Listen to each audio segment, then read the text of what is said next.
Muy buenas tardes a todos, señoras y señores aquí presentes en el auditorio del Centro de las Artes. El Tecnológico de Costa Rica, a través de la Comisión del Día de la Persona Afrodescendiente de la Escuela de Ciencias del Lenguaje, les da la más cordial bienvenida a esta importante celebración del Día de la Cultura Afrodescendiente. Esta actividad se desarrolla en el marco de la conmemoración de los 150 años de la llegada de la población afrodescendiente a nuestro país. Tiene como objetivo dar a conocer a la comunidad institucional y al público en general la llegada de dicha población. Nos acompañan en la mesa principal la profesora Anna Kennedy Russell, profesora de la Escuela de Ciencias del Lenguaje, el señor Roy Anderson, cineasta, director de cine de Hollywood. También desde el Centro Académico Limón nos acompaña el escritor Quince Duncan. A continuación, para ampliar la información sobre la conmemoración de este importante evento, se va a presentar un documental elaborado por el director de cine de Hollywood, Roy Anderson, sobre cómo fue el movimiento Marcus Garvey. Al finalizar el documental, tendremos una mesa redonda donde se discutirá el valor del documental presentado. A continuación, los dejo con la profesora de la Escuela de Ciencias del Lenguaje, Anna Kennedy Russell, quien será la encargada de moderar la actividad.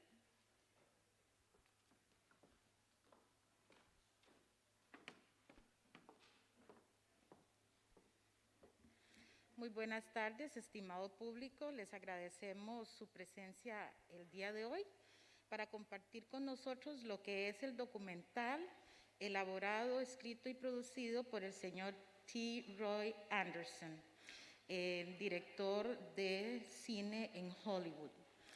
En esta oportunidad estaríamos teniendo una mesa redonda junto con el señor Quince Duncan, quien se encuentra en este momento en nuestra sede ubicada en Limón, de donde estaríamos transmitiendo a la hora de la mesa redonda. El señor Quince Duncan es un escritor, profesor, fue director de varias instituciones educativas en nuestro país. Es una persona que ha presentado varias ponencias en diferentes actividades, tanto nacionales como internacionales. Autor de varios libros, entre ellos se encuentran libros dictados y editados por distintas universidades a nivel nacional e internacional. El conocido señor Don Quince Duncan también es autor de uno de los libros que recientemente se está por publicar, que son los 150 años de la llegada de la persona afrodescendiente a nuestro país. Recibamos al señor Quince Duncan con un caluroso aplauso.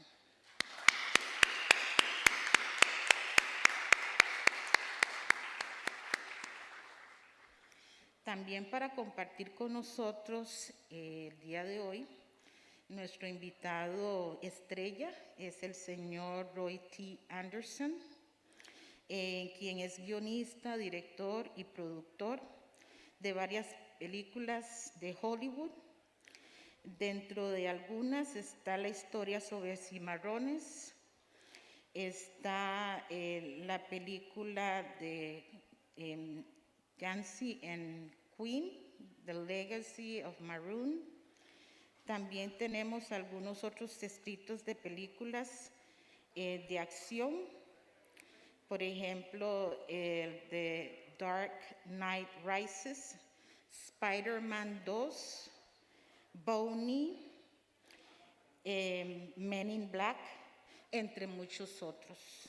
Igualmente le damos un caluroso aplauso al señor Roy T. Anderson.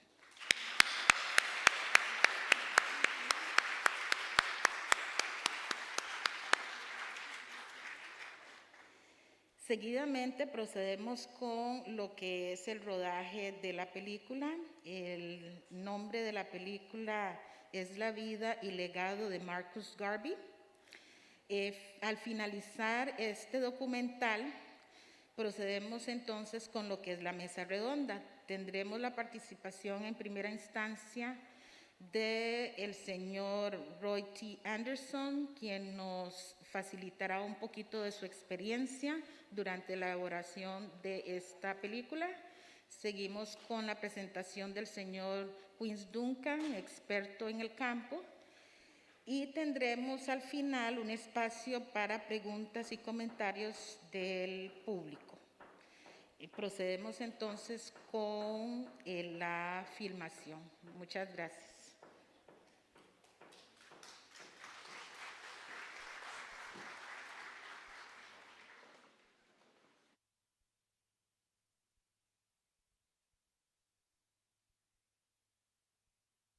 Fellow citizens of Africa, I greet you in the name of the Universal Negro Improvement Association and African Communities League of the World. You may ask, what organization is that? It is for me to inform you that the Universal Negro Improvement Association is an organization that seeks to unite into one solid body the 400 million Negroes of the world.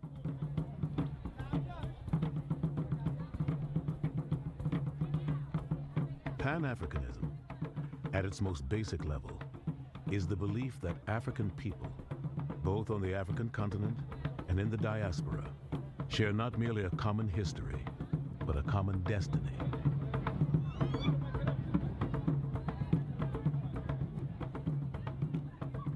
Who would have thought that a simple country boy, born almost 50 years after slavery was abolished in the British colonies, would go on to provide the most comprehensive blueprint for the liberation of his people. Rally round the flag, rally round the red, gold, black and green. Markets say, so markets say, red for the flag, flowed like the river. Markets say, so markets say, green for the land, Africa. Markets say, black for the people, included from.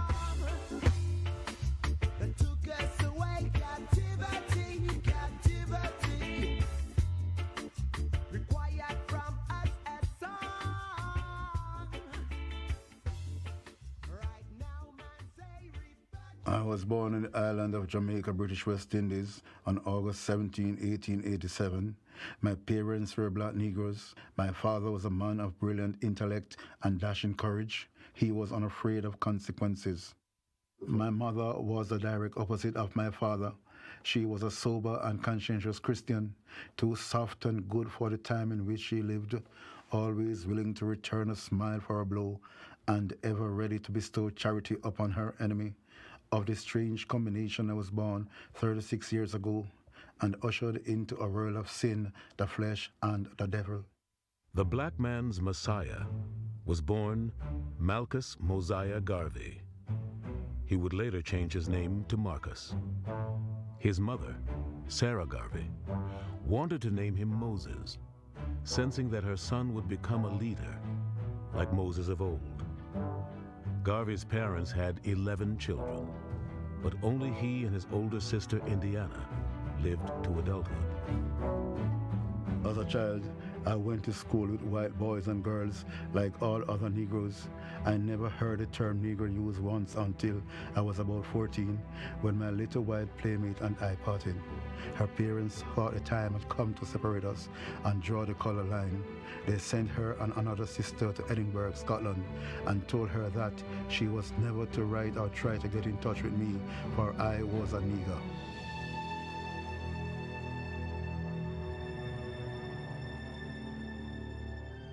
After my first lesson in race distinction, I never thought of playing with white girls anymore, even if they might be next-door neighbors. At home, my sister's company was good enough for me, and at school, I made friends with colored girls next to me. At maturity, the black and white boys separated and took different courses in life. I grew up then to see the difference between the races more and more. The adolescent Garvey has already developed a clear-eyed understanding of the social laws that govern his world.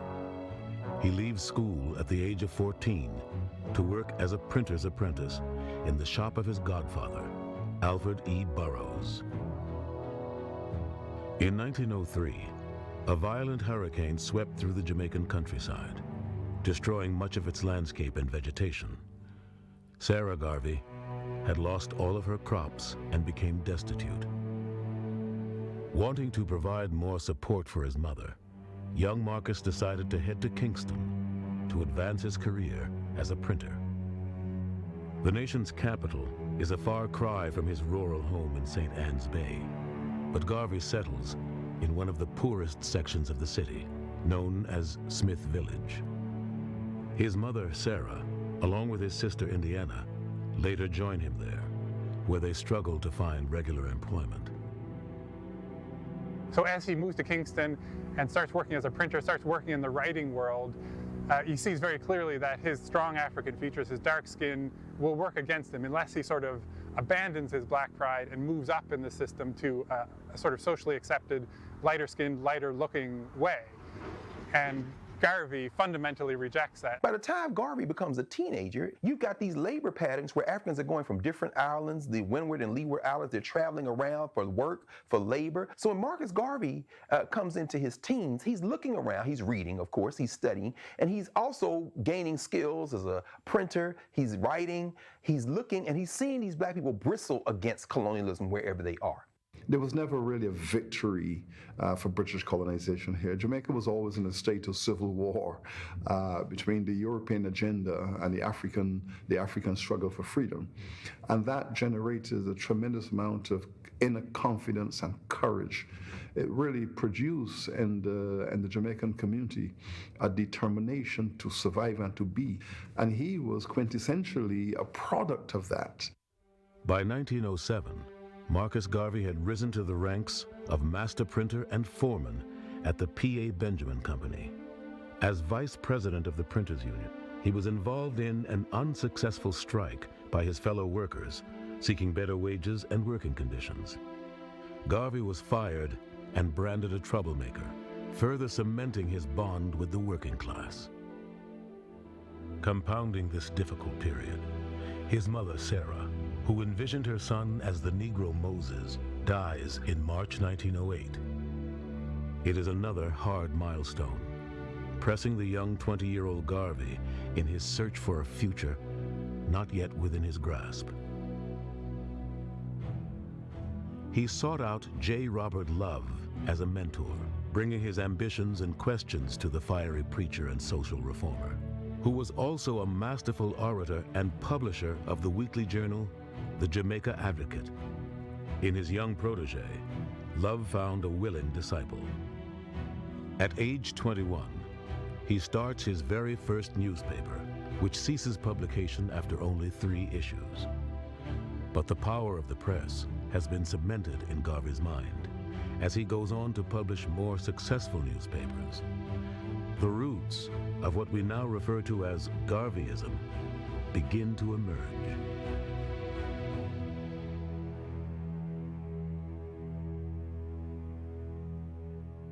One of the things that stands out for this vision is that when Garvey traveled through Central America, right, this is before he founded the UNIA, United Negro Improvement Association, he looked around and he saw that everywhere in terms of political power, socio-economic power, people of African descent were at the bottom of the ladder. And so he asked himself this question. Either one accepted the idea that this was sort of preordained, right, the natural order of things, or one began to look at what were the historical and political conditions that led to this kind of injustice. He discovered several things, and those things he opposed the rest of his life. Number one, he discovered the terrible conditions of the Jamaican and Caribbean workers in Limon. So he had the opportunity to see also from inside what was going on with the United Fruit Company, and then see the effect on the workers outside. The reaction of the Limon elite, black elite, against him was very strong. So they were not very concerned about the terrible conditions of the workers. And those that were out in the farm, they were not so much concerned about those people. After a brief stint in Costa Rica, Garvey travels to Panama and other Central and South American countries. The brutal working conditions of the Caribbean migrant workers, whom he tries to organize, are another rude awakening. With a world to conquer, Garvey returns to Jamaica near the end of 1911 and soon departs for England. Marcus Garvey believed as a young man that England was the motherland. And anybody who had any ambition would come at some stage to see what they could do. So he came to England in 1912. He was in his early 20s. And he had no papers, he had no entree into society, he had no means of supporting himself, really. And he came initially and just worked on the docks. But eventually he heard that there was a new journal starting called the African Times and Orient Review, which is run by this man called Dewes Muhammad Ali. He managed to get a job working for Ali, not as a journalist, not as a writer, but as a messenger, as a handyman. The Egyptian-born black nationalist and master propagandist, Dewes Muhammad Ali, helped to sharpen Garvey's focus on black nationhood. But a certain American scholar would have the most profound influence on him. I read Up From Slavery by Booker T. Washington, and then my doom, if I may so call it, of being a race leader dawned upon me in London. I asked, where is a black man's government? Where is his king and his kingdom?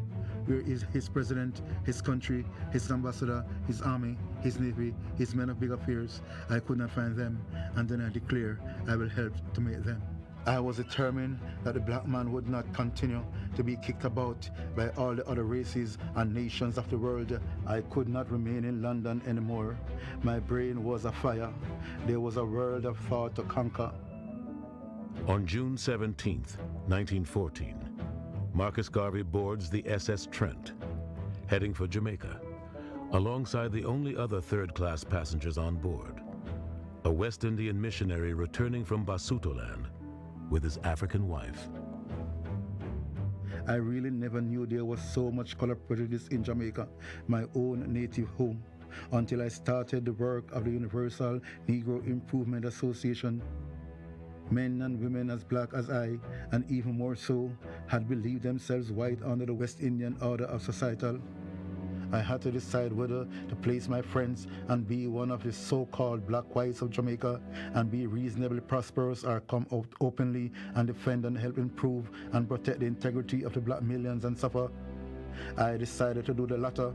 I became a marked man, but I was determined that the work should be done.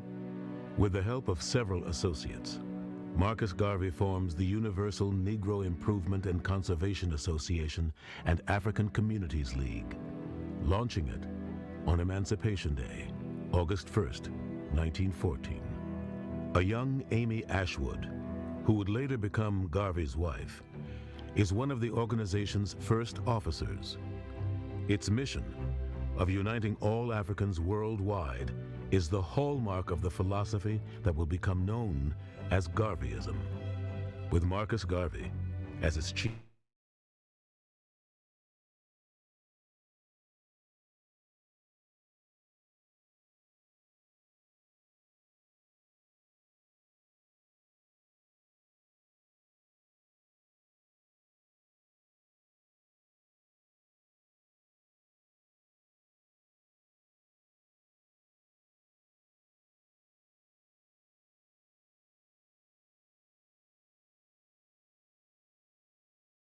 Involved in elocution contests. In the schools, the young people were taught how to articulate ideas, how to debate, and Amy Ashwood Garvey, his first wife, it was said, beat him in a debate at East Queen Street Baptist Church in around 1914.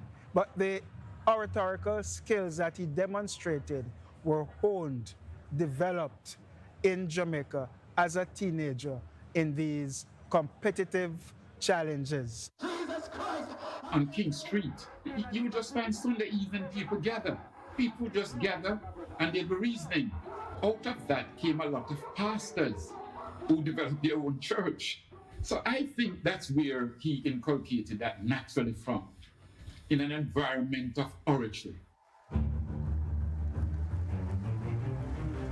Garvey's followers were extremely loyal to him.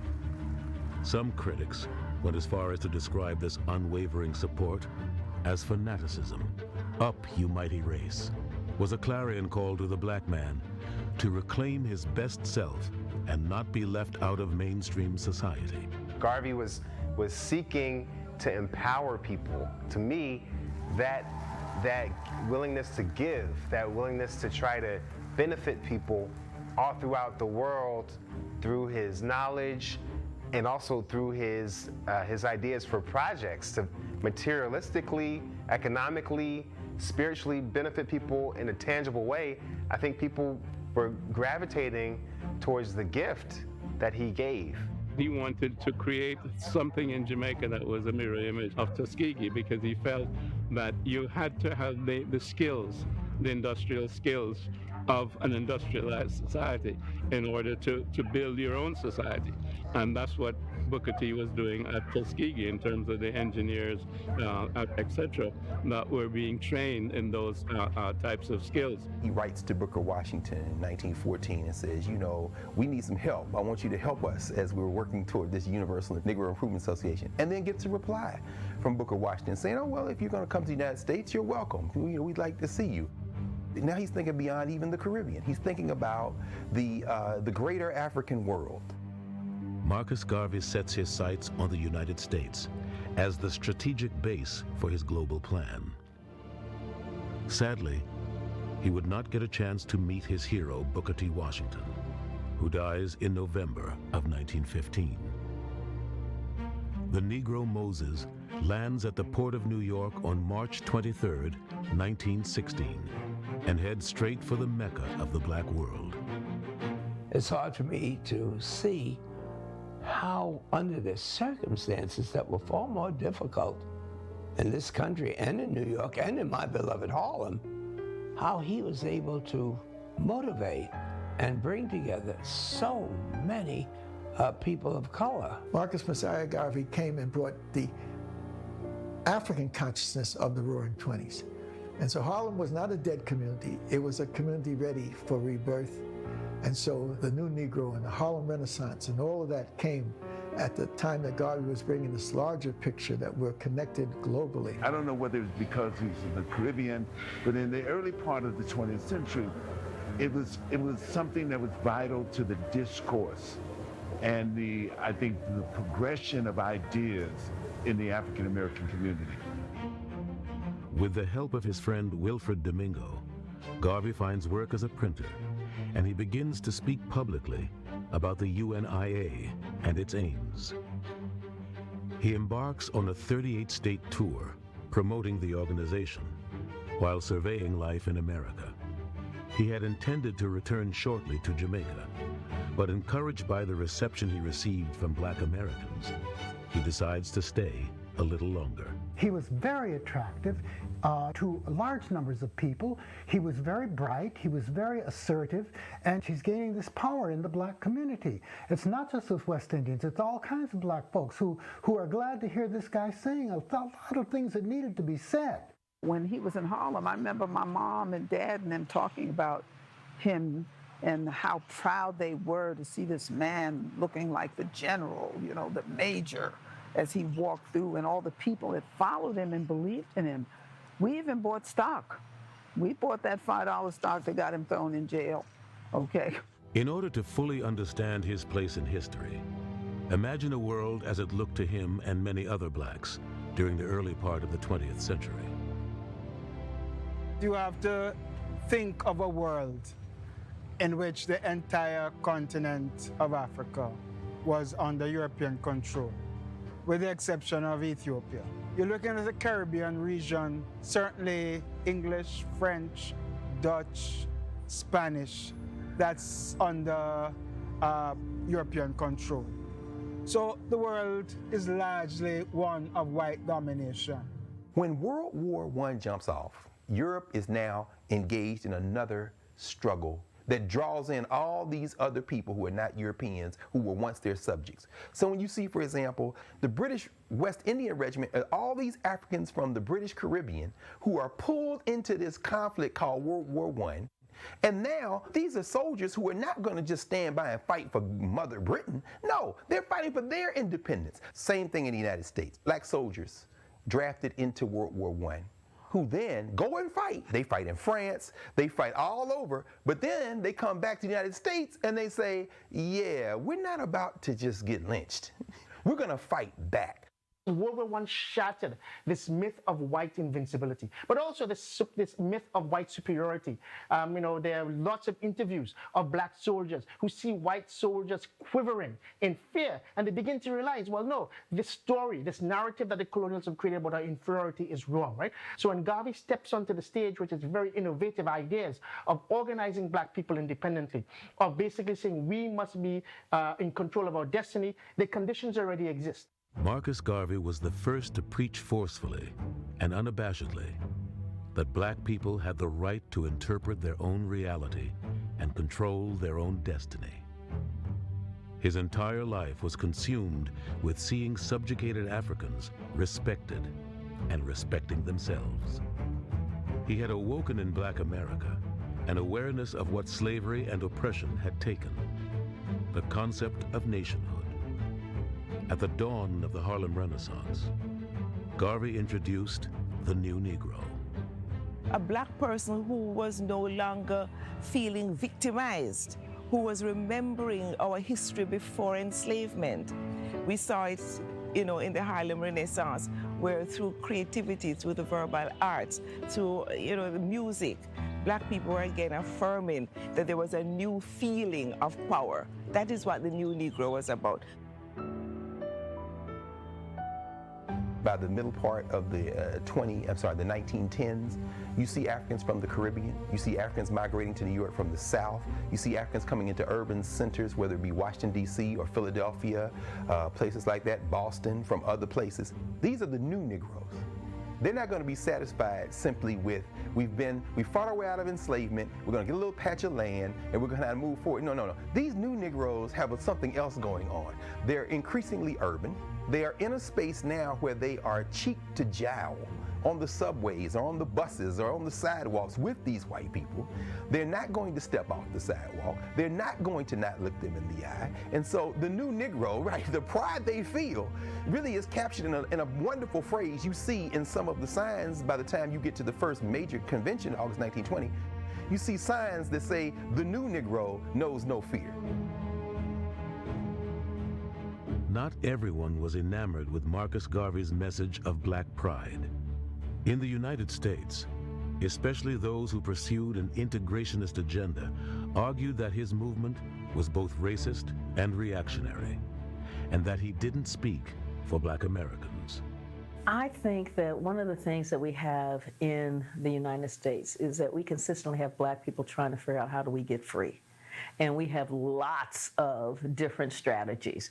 I think that part of the criticism is born out of a sense in the black community that we don't have a lot of cushion. And so I think that part of what you're seeing in that is a fear that as Garvey is really catching on, that it may not work. It may not work. And then where are we? Anytime a black man stands up and speaks what I like to say, truth to power, people always, the larger masses of Americans always see him as a megalomaniac.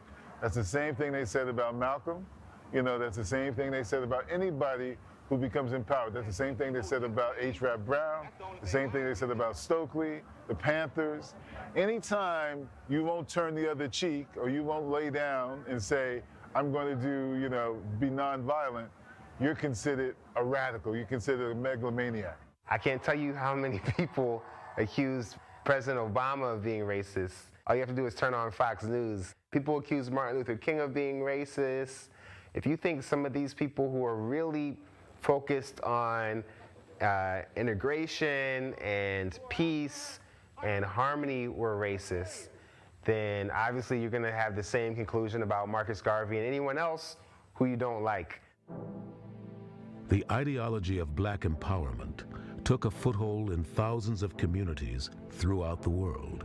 Between 1916 and 1927, the period that marked the high point of Garvey's leadership. He would lead the largest mass movement of black people in history. The geographic breadth and scope of the movement remain unparalleled, almost unfathomable today.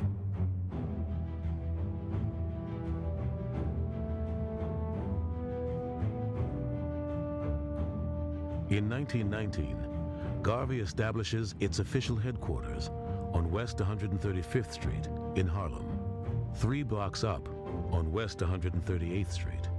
He conducts weekly meetings and other important events at an extensive one-story structure whose name is inspired by Liberty Hall in Dublin, Ireland.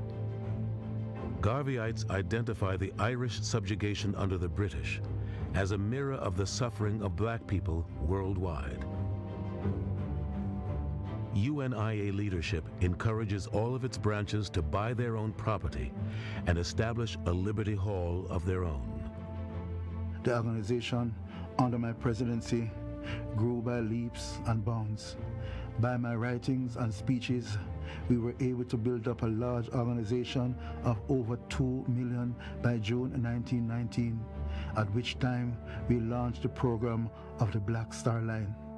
We succeeded, however, in making the Universal Negro Improvement Association so formidable in 1919 that we encountered more trouble from our political brethren. They saw the influence of Edwin P. Kilroy, at that time an assistant district attorney for the city of New York. On the complaint of the Negro politicians, he started to investigate us and the association. During my many tilts with Mr. Kilroy, the question of the Black Star Line was discussed. He did not want us to have a line of ships. I told him that even as there was a White Star Line, we would have, irrespective of his wishes, a Black Star Line. Flying home on the Black Star Line. Flying home on the Black Star Line. Even as the organization came under sharper scrutiny, the UNIA-ACL launches several business ventures, such as the Negro Factories Corporation, Black Cross Nurses, and famously, a steamship venture known as the Black Star Line, which would transport cargoes of African produce to the United States. On a cold day in October of 1919, several thousand supporters gathered at the 135th Street Pier in Manhattan to watch the SS Yarmouth, one of the ships of the Black Star Line, set sail on the Hudson River. It was not only New Yorkers who took notice.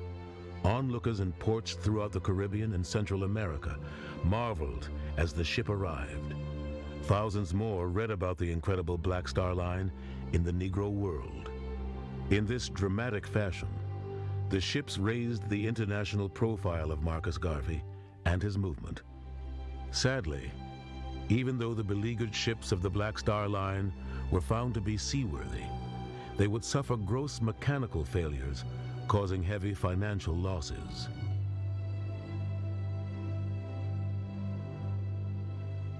One of the rumors is that the many FBI agents who infiltrated the UNIA sabotaged the Black Star Line, and there's some documentation of some things that seem to suggest that they indeed were doing that. Remember, the first FBI agents, the first black FBI agents ever hired in the history of the United States were hired to infiltrate Marcus Garvey's organization. The fact that we had a White Star Line and that our people could have a Black Star Line, it meant a lot for the people. If you considered how many times this thing failed and the people put up the money again and put the money again, buy another ship, Brother Garvey, buy another ship, we're going to make it. But to me, the story of the Black Star Line is really the story of the possibilities that it inspired in the imaginations of black people. And that's something we'll never be able to trace fully. I'll never forget the day Una Malzahn put in my hand a little biography that her father had written, a paperback version of it called A Star to Steer by Captain Hugh Malzahn. This was the man who was the captain of Marcus Garvey's ship, the Booker Washington. So I'm looking at this book And then Una told me the story, and then I read the story for myself. And this was the genius of the Black Star Line, and may have even contributed to its failure. But we have to ask whether it was a failure or not. As Hugh Mulzac recalls, the ship would pull into Caribbean ports laden with bananas, vegetables, and other products that were destined for New York City. But a strange thing would happen. Every time the ship was about to pull out, the captain would receive orders from the UNIA headquarters in New York to stay in port, even whilst the cargo was rotting. Black people had begun to come down to the port and see something they'd never seen before. See a ship full of black people with a black captain doing business. Now, if you read the newspaper accounts or the critiques of Garveyism, what they're saying to people is, oh, Garvey, they were bad business people, they couldn't deliver their cargo. But Garvey's directive was, these black people have to see the possibilities of what we can do. I have been deprived of the opportunity of properly explaining my work to the white people of America through the prejudice worked up against me by jealous and wicked members of my own race. We are fighting for the founding of a Negro nation in Africa so that there will be no clash between black and white, and that each race will have a separate existence and civilization all its own without courting suspicion and hatred or eyeing each other with jealousy and rivalry within the borders of the same country. Amy Ashwood arrives in Harlem from Panama in October 1918 and reunites with Garvey. The following month, she's appointed General Secretary of the growing organization, giving her the opportunity to be right by Garvey's side. 1 year later, the leader survives an assassination attempt in his Harlem office. Multiple shots from a .38 caliber pistol find their mark. But Amy Ashwood and another officer shield Garvey from further gunshots. The would-be assassin, a black Harlemite named George Tyler, makes good on his escape, but is apprehended by a passing patrolman who takes him into custody.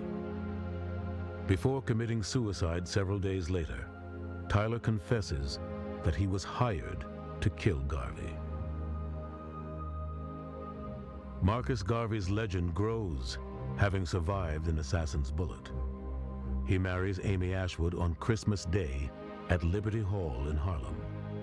But their union quickly deteriorates, lasting only 3 months.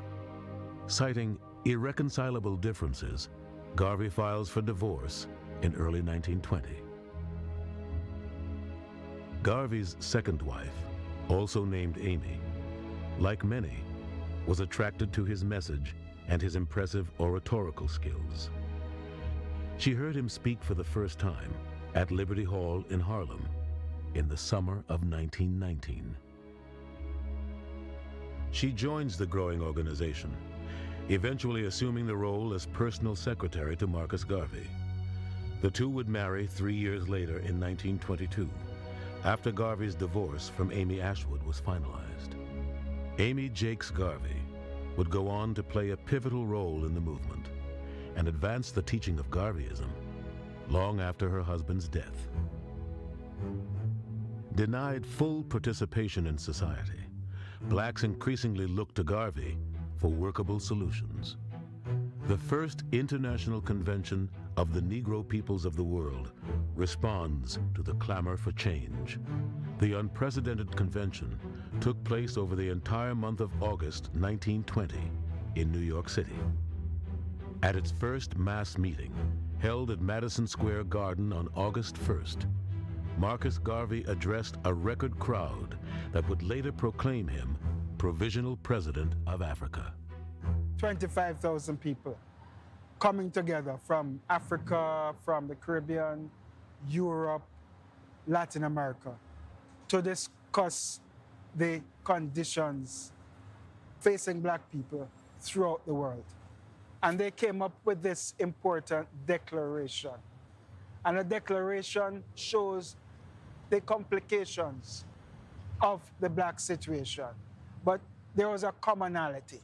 The commonality is that racial oppression was common to blacks wherever they were. What we saw was a rise of incredible violence against black people, because black people weren't having Jim Crow. Black people were fighting for their rights, and the response was a lynching. On average, African Americans were lynched one every other day for 3 decades, because it was going to take that level of violence to try to get the black community to back off their demands for their full citizenship rights. So you've got this narrative that in America, if you work hard, if you do what you're supposed to do, if you build your economic basis, you too can have the American dream. I mean, we saw this in Tulsa in 1921 with Black Wall Street, where you had a black community that was thriving. And all that did was to anger the whites in Tulsa. Then a false charge of rape against a young black man, and then the next thing you know, as the photos talk about running the Negroes out of Tulsa, you have ethnic cleansing.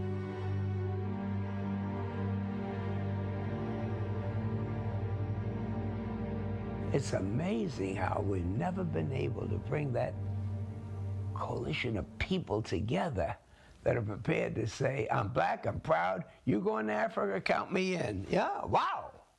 And do it in Madison Square Garden. And have everyone there say, let's go. And to listen to J. Hoover said, you know, this shit's serious. You know, these black folks, they think they're somebody. They think they're Americans. If they start thinking like that, we in a hell of a lot of trouble. The name of Garvey had become known as a leader of his race. Such fame among Negroes was too much for other race leaders and politicians to tolerate.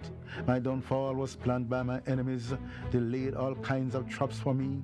They scattered their spies among the employees of the Black Star Line and the Universal Negro Improvement Association. In January 1922, opponents of Garvey had reasons to celebrate, as he and 3 officers from the Black Star Line Shipping Company were arrested and charged with mail fraud. I think it was unjust to focus on Garvey's organization, and it was clearly politically motivated by J. Edgar Hoover. We have documents where he's written. Unfortunately, we've not found a way yet to put Garvey in jail or deport him. Why don't you look into a mail fraud claim, for example? One of the things they tried was the denial of visa. When he traveled to Jamaica and the Caribbean in 1921, Hoover had advised that he shouldn't be allowed to re-enter, but that was overruled, and he was returned to the United States. The targeting of Garvey, also the trumped-up charges, it's sad to say the state sees our potential, even on times when a lot of our own people don't see the potential. African people cannot have a conversation without acknowledging the counterinsurgency, the attack on our movements, attacks on our people. We're told to believe that the FBI was this entity that's going to mafioso and all that. No, J. Edgar Hoover denied that the mafia even existed. His whole career was built, off the attack of Garvey. While awaiting trial during the summer of 1922, as groups like the NAACP devote resources to anti-lynching legislations, Garvey makes a very bold move.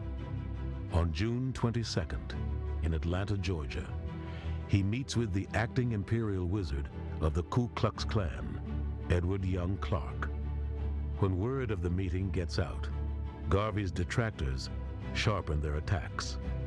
Some of his most powerful enemies in the black community, led by former supporter A. Philip Randolph, organize a Garvey Must Go campaign to pressure the authorities to expel him from America.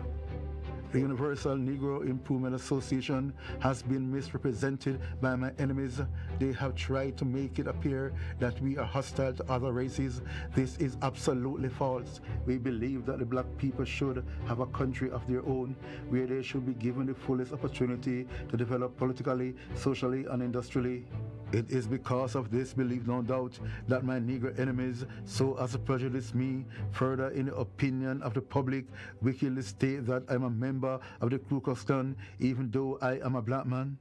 Remember, Marcus Garvey comes to the United States the year after Birth of a Nation emerges as a film in the United States, a film that romanticizes the time when the Klan rode high, a film that was screened at the White House by Woodrow Wilson, who says, alas, it is all true. It is like history written with lightning. So when Marcus Garvey comes in and says, okay, I could look at the president who's being disingenuous. I could look at these white liberals, so to speak, who are our friends. Or I could talk to these guys in these white sheets who are friends with these other guys who in their same clubs, in their same political formations, bank at the same place, who say, we don't like niggers. It's okay, good. So if I talk to you, and we come to an agreement on everything from race mixing to where we won't cross the line, and if we make a deal, I can firmly then say that as their representatives,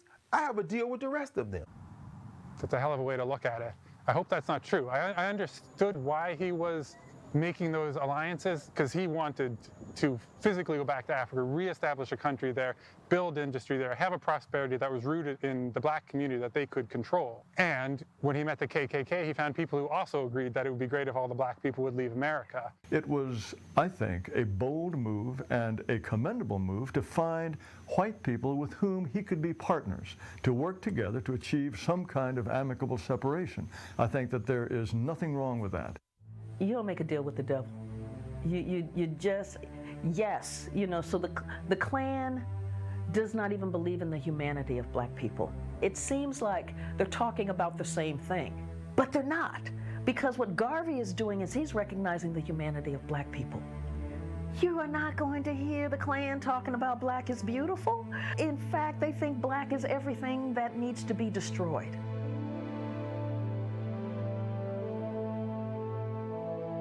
Repatriation.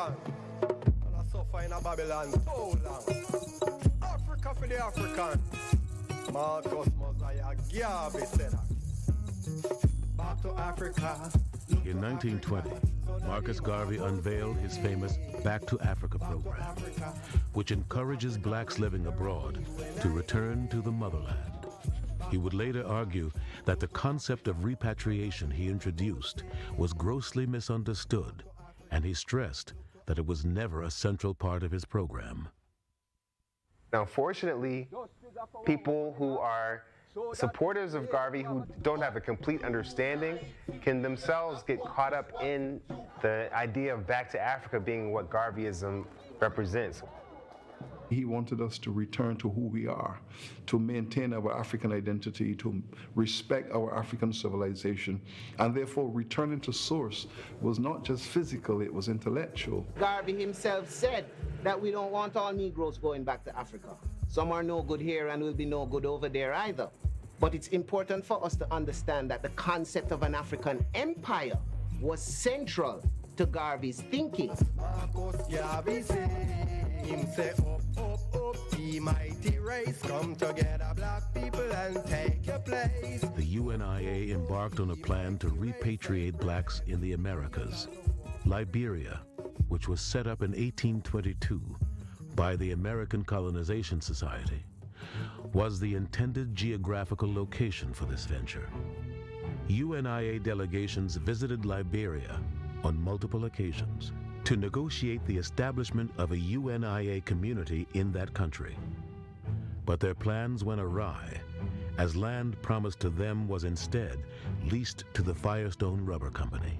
So Firestone was going to have to not be able to enter into this lucrative contract if the UNIA was able to establish a system whereby the men who returned to Liberia would have been given so many acres of land, crops, tools to run their own farms. Of course, then they wouldn't have been able to tap rubber for little or nothing.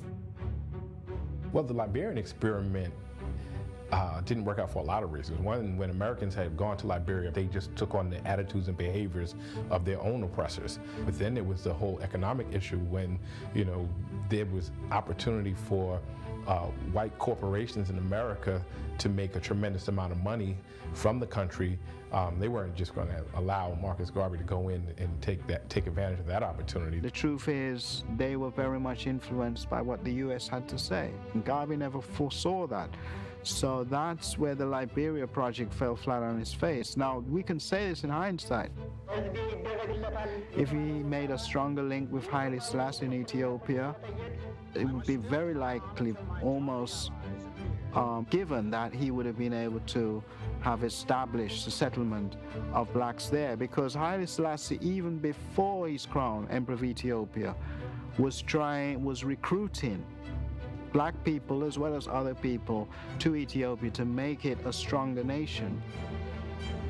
Leading up to Garvey's trial on mail fraud, the name-calling continued to be fired off like missiles. His sworn enemy, W.E.B. Du Bois, called him a short, black, ugly man with intelligent eyes. In the January 1923 edition of The Messenger, a monthly magazine co-founded by A. Philip Randolph, there was an editorial cartoon with Marcus Garvey's head on the body of a donkey that labeled him a supreme Negro Jamaican jackass. Marcus Garvey was unfazed. Du Bois felt Garvey was stealing all his ammunition, stealing all his thunder, stealing all his rhetoric, stealing all of his ideas. And that's what I really think was going on with Du Bois. Because Du Bois had been saying some of this stuff, and saying, along comes this little guy from Jamaica, and he starts saying the same things. And this Du Bois is a tremendous egotist. I had to conduct my own case in court because of the peculiar position in which I found myself. I had millions of friends and a large number of enemies. I wanted a colored attorney to handle my case, but there was none I could trust. To represent yourself, in an American court, that's just not the wisest decision. We don't know what the outcome would have been had he been represented by an attorney like the others that were part of the case. To be charged with mail fraud along with others and be the only one convicted, says a lot about the fear that the American government had of Marcus Garvey, more so, than them thinking he was a criminal. My personal conviction is you can't have a fair trial in Jim Crow United States of America of a black radical before an all-white jury. I think that's inherently unfair. That's not a jury of his peers. What bothers me is when all these educated people can't figure out what a 5-year-old child already sees. If he didn't take that envelope, lick the glue on it, and mail it out, well, what did he do? The secretary in the office is the one who did it. Nobody's looking into that. The piece of testimony that turned the tide, if you will, was testimony from someone named Benny Dancy, who testified that Garvey had been someone who helped to mail this empty envelope that supposedly proved that he was in on this scheme to defraud. The evidence as constructed, I have looked at some of that myself, and one can see that this was skillfully constructed, skillfully edited from a point of view of achieving the result that they wanted. The case of the United States versus Marcus Garvey, based on a flyer that they did not have in an envelope addressed to a man who did not even know Marcus Garvey, and Marcus Garvey did not know personally. There's no doubt that it was a setup, that it was a conspiracy led by J. Edgar Hoover. The same practices that he initiated with Marcus Garvey were the practices he perfected against the Black Panther Party and the Black Power era. It was called COINTELPRO. That didn't start in the 60s. It was created to take down Marcus Garvey. After a 4-week trial that ended on June 18th, 1923, Marcus Garvey was convicted on 1 count of mail fraud, while his 3 co-defendants were released and absolved of all charges.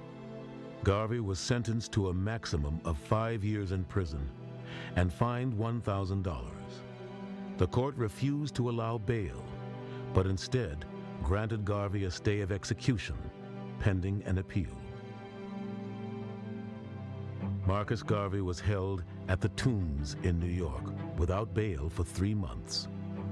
After an unsuccessful appeal, he is once again taken into custody and transported to the Atlanta Federal Penitentiary to begin serving his 5-year sentence. On the very first night of incarceration, he pens a hopeful message for his millions of followers. I am delighted to inform you that your humble servant is as happy in suffering for you and our cause as is possible under the circumstances of being viciously outraged by a group of plotters who have connived to do their worst to humiliate you through me in the fight for real emancipation and African redemption. All I have given to you. I have sacrificed my home and my loving wife for you. I entrust her to your charge to protect and defend her in my absence. She has suffered and sacrificed with me for you. Therefore, please do not desert her at this dismal hour when she stands alone.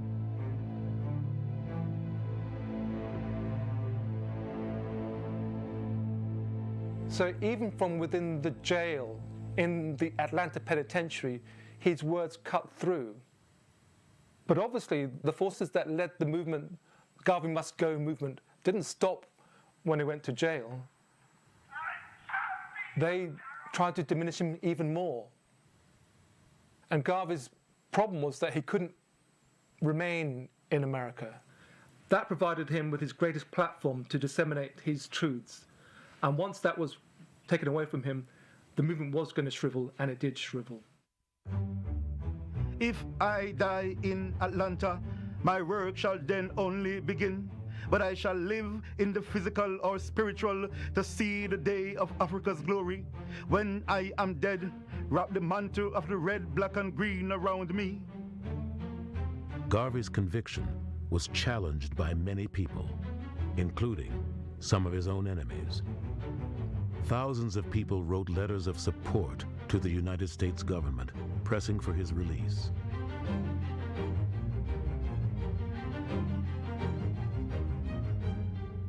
Garvey himself applied to President Coolidge to have his sentence commuted. The position of the Justice Department was that Garvey was a menace. After serving less than 3 years in prison, Garvey's 5-year sentence is commuted by President Calvin Coolidge. Upon his release, he is immediately deported to his native Jamaica. On December 2nd, 1927, a large group of disappointed supporters gather at the port in New Orleans, Louisiana, to bid farewell to Garvey as he begins his journey to Jamaica. He is not allowed to leave the ship, the SS Saramacca, but delivers an impassioned speech to his supporters. Garvey's America experiment had come to an inglorious end.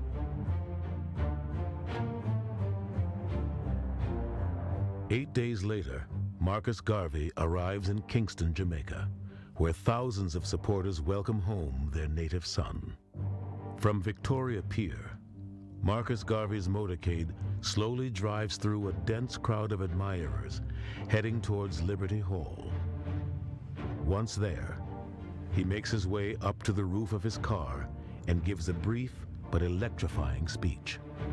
The following night at the Ward Theater, a relentless Garvey delivers a full speech to his fellow Jamaicans and lays out his plans for the future. For 10 years, I've made my platform in the United States of America, where I made millions of friends. I shall make a similar platform in England, in France, Germany, Italy, Spain, and Belgium. And one day I shall grace the floors of the League of Nations, and I shall say, gentlemen, gentlemen, we 400 million Negroes shall be heard.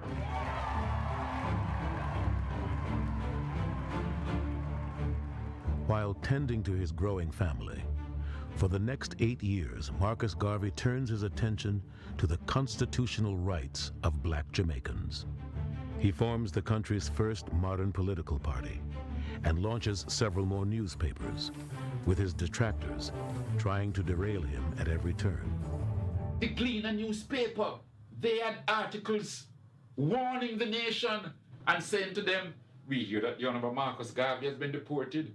I hope he doesn't think that those antics that he carried on in America, that he can bring it here. He was badly treated in Jamaica. As you know, he was tried for contempt of court when he was launching the People's Political Party at crossroads. And he was emphasizing that in Jamaica there was one law for the rich and one law for the poor. And for that, he was tried and charged for contempt of court, found guilty, and sentenced to imprisonment over Spanish Town.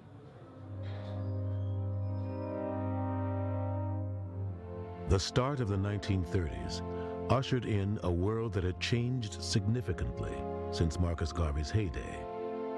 Black American actor Paul Robeson was forging a new movement. Ethiopia's emperor, Haile Selassie I, was the most famous black man in the world. And in his own backyard, Garvey had to contend with the growing Rastafari movement.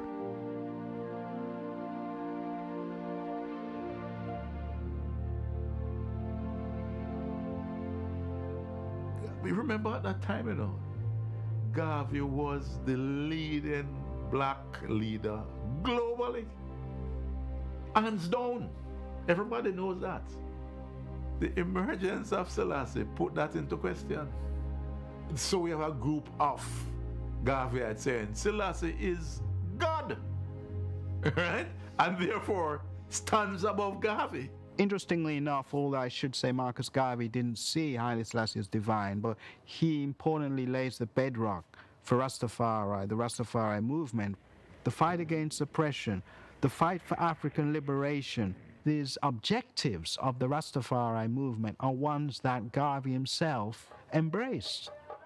To the flourishing Rastafari movement in Jamaica, the crowning of Emperor Haile Selassie I in 1930 was the fulfillment of a prophecy by Marcus Garvey, who implored his followers many years earlier to look to Africa, where a black king would be crowned. He shall be the Redeemer. Those Africans in Jamaica who saw the necessity to rise up saw in Garvey's comments a true direction in which to look. This was to Africa, to Ethiopia, and there was the emperor bearing the proper titles: King of Kings, Lord of Lords, conquering land of the tribe of Judah, elect of God, defender of the faith. He realized that black people, African people, were spiritual in general. His belief was firm that black people need to see God in their own image. So this was where he practiced a refined form of Ethiopianism. He said that black people must come to see God through the spectacles of Ethiopia, because he argued other races saw God in their own image, so why don't you come to see God in your own image?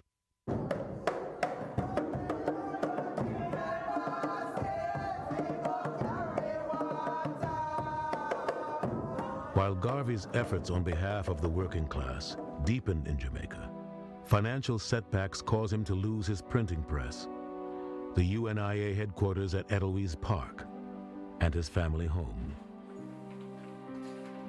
Garvey decides to migrate once again in an effort to rebuild the influence of his fledgling organization. Without his wife and 2 infant sons, he set sail for England. His mission was to awaken the consciousness of black people who were resigned to their role that they were given to play and who were getting nowhere. But he was heartbroken. His own people had not accepted him sufficiently, and he had to fight in court the way that that normal people wouldn't have to do. And as a result of that, he got heartbroken and he left. There are people in London who thought that he was very, very old-fashioned, but also he was wedded to capitalist ideals, when actually the black man, in order to get any improvement, should wed himself to socialist ideals. So he found himself in conflict with people like George Padmore and C.L.R. James. And in fact, when Garvey gave his speeches at Speaker's Corner here in London, C.L.R. James and George Padmore would turn up and heckle him. But Garvey's biggest mistake when it came to it in London was that he criticized Emperor Haile Selassie. In 1935, Italy invaded Ethiopia. Selassie fought back, but the odds against him were overwhelming. There was mustard gas, tons of munitions thrown against the Ethiopian armies, and Selassie had to flee. He felt despondent because, you know, Italy was occupying that one beacon of sovereignty that existed in the black world, and his thing was, why don't you just stay and fight for what you can, you know? Admittedly, with the help of the British troops, alongside Ethiopian forces, they were able to drive the Italians out and reclaim Ethiopia, and Ethiopia becomes fully sovereign again. If Garvey had lived till 1941, if he had lived to see that, I think his opinion of Haile Selassie would have changed. Despite financial setbacks and deteriorating health, during the last years of his life, Garvey presses forward, his vision more precious than ever. His wife, Amy Jakes, and their 2 sons join him in England in 1937. And as soon as they settle in, he's on the road again, on a lecture and fundraising tour in Canada and the Caribbean. In Toronto, he inaugurated the School of African Philosophy to train future leaders of the movement. Wherever the orator went, he had an eager audience. In the eastern Canadian province of Nova Scotia, Garvey found particularly fertile ground as he shared his ideals of empowerment with the Caribbean immigrant community. Garvey refused to lay all the blame on the white population for the black person's lot in life. The problem of black oppression can only be solved by looking inward, he told his followers.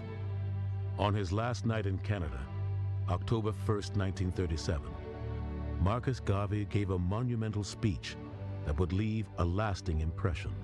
We are going to emancipate ourselves from mental slavery, because whilst others might free the body, none but ourselves can free the mind.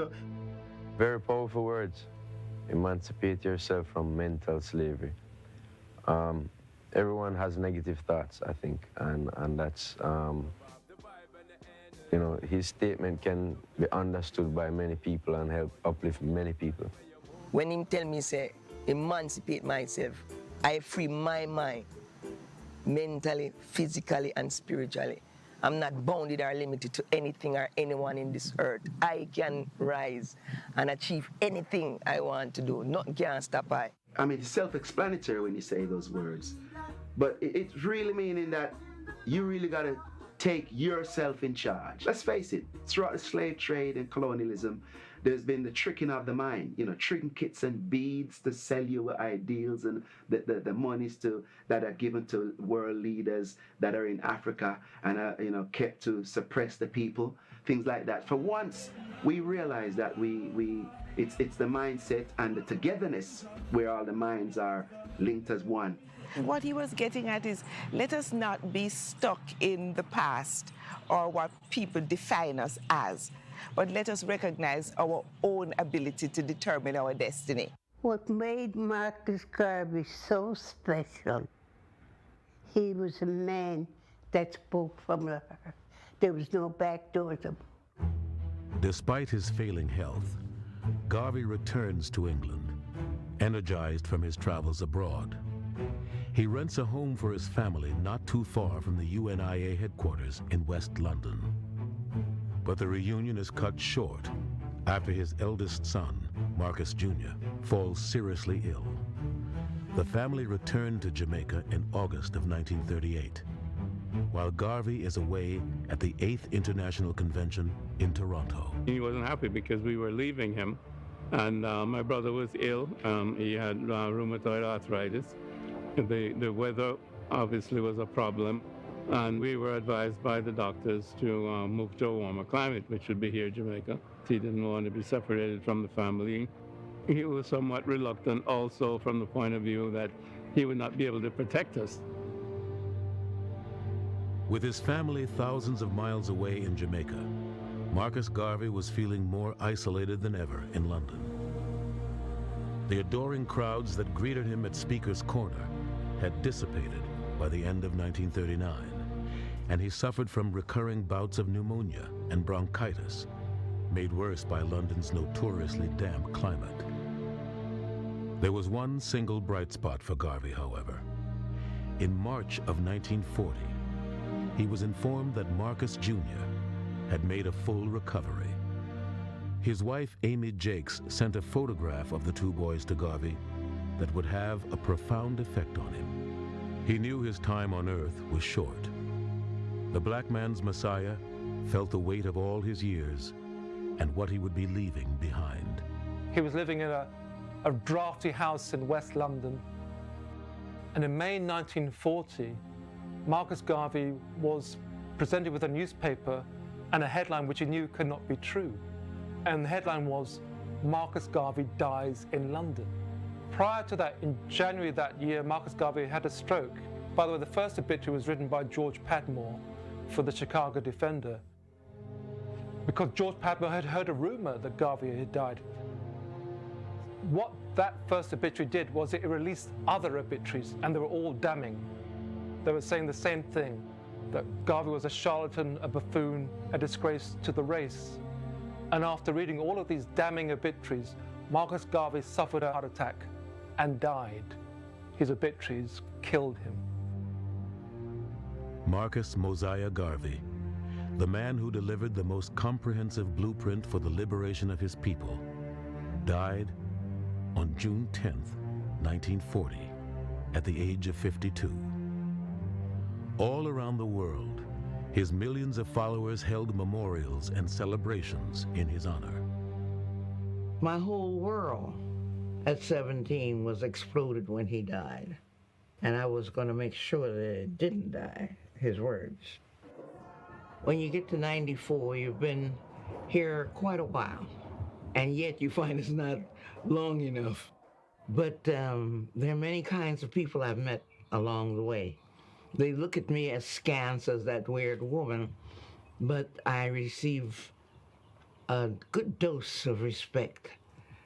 And it's funny, it's all about Garvey.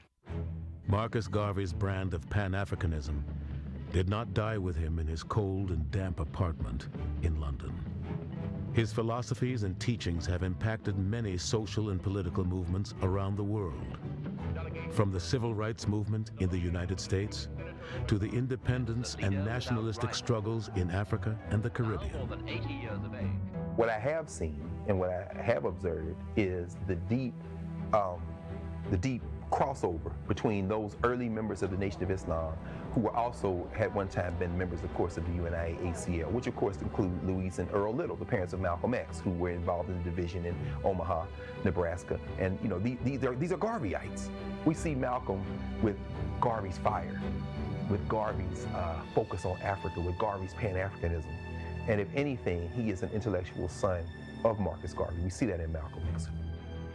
For someone to come along who was beautiful, heavily melanated, and have exhibited such pride and everything that was contradictory to what we had been told for so long, there was an attraction, not only for my father, but for so many, for so many people who, did not feel inferior and who was sick and tired of being subjugated, oppressed, traumatized, and so forth.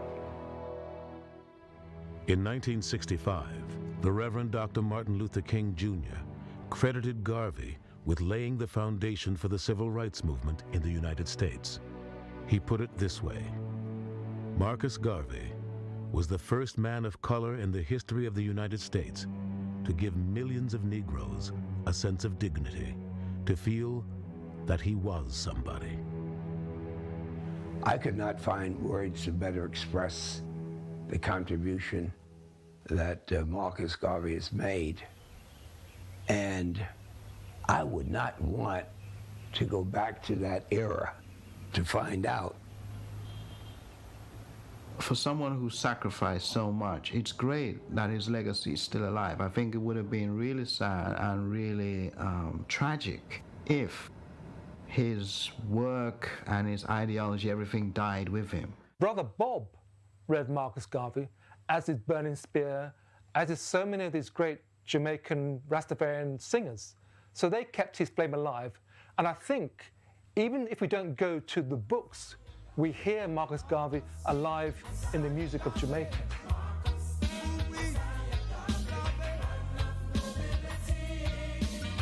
While we might have turned up our noses at the idea of having Marcus Garvey as a philosopher in our midst. The reggae artist has to be given credit, those who took it on themselves to espouse Garvey's philosophy, using music that we could remember, in songs that we could sing and dance to, and to making Marcus Garvey become a household name. As artists, we are custodians of the oral history and the culture.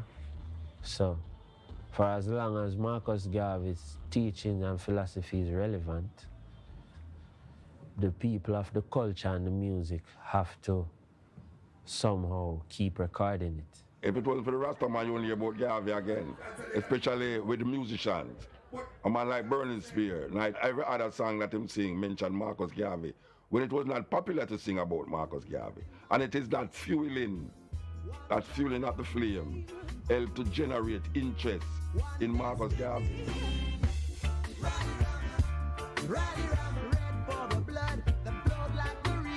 The power of Garvey's message is not diminished by the controversy surrounding it during his lifetime, and even to this day.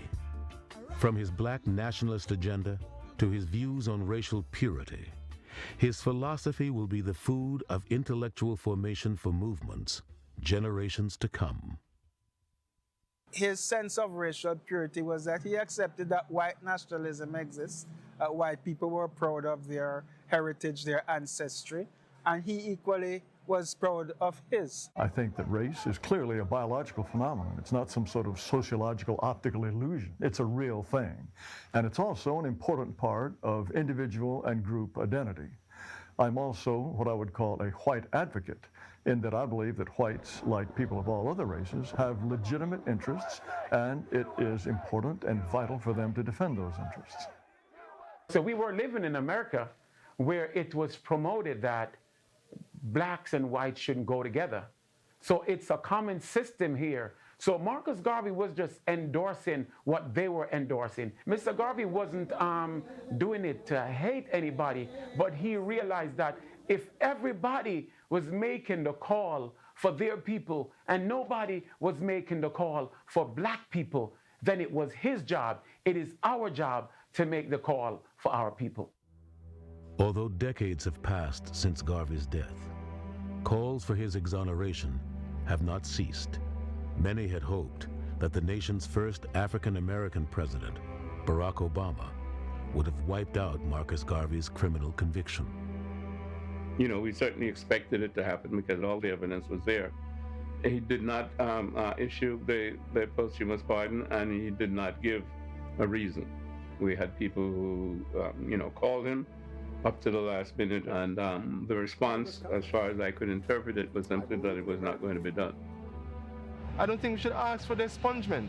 Let it be a forever, let that conviction forever be a monument to show that this is what was done to him, but in spite of that, the movement still lives on. Don't ask for the expungement. Let it serve to shame those who did it. One can say that when the oppressors seek to denigrate the legacies and the contributions of your own heroes, that maybe you should ignore them and move on. But the fact is that we're all living in a broad world, we're all citizens of the world, and we should confront all injustices wherever they are, not only who they affect. We should just confront injustices as a matter of course, and this injustice has to be removed. Marcus Garvey was vital to the progression of black activism, not only in his native Jamaica and the rest of the Caribbean, but also around the world. He especially had an outsized influence in Black America, where the cries for racial justice and equality continue to echo to this very day.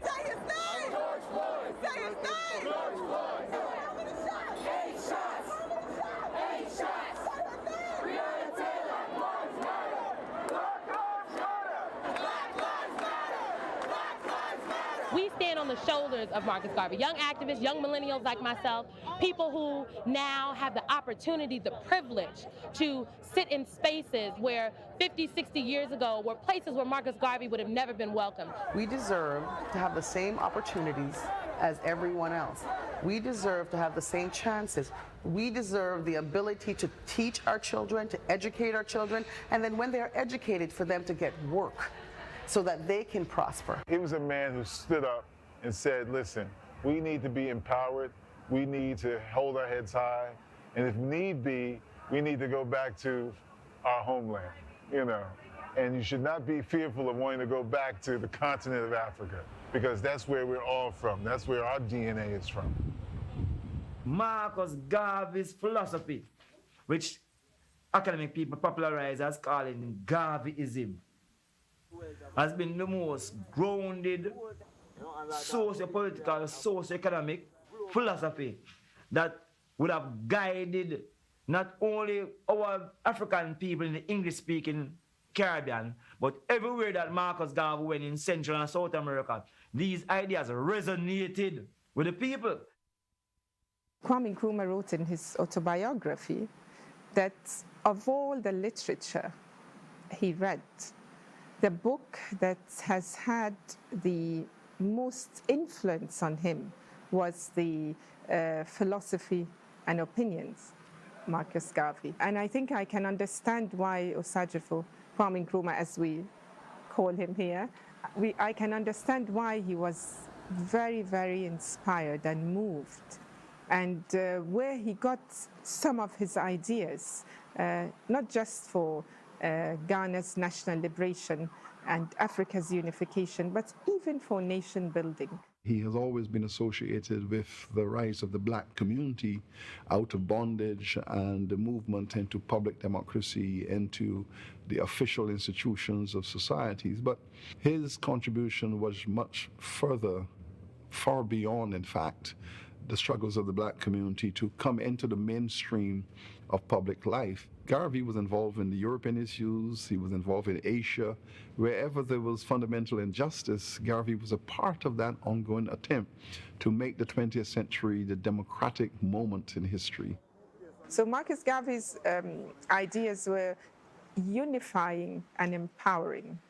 And of course, the whole idea of African unity, I think, also stemmed up from that rallying call. You are rallying Africans all over the world. I mean, what is more powerful than that?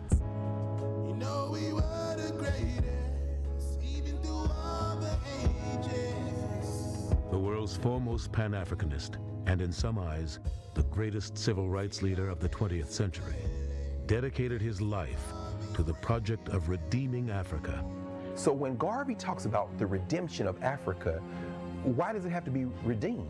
It has to be redeemed because there has been this long period of subjugation, this long period of being degraded and humiliated in world history.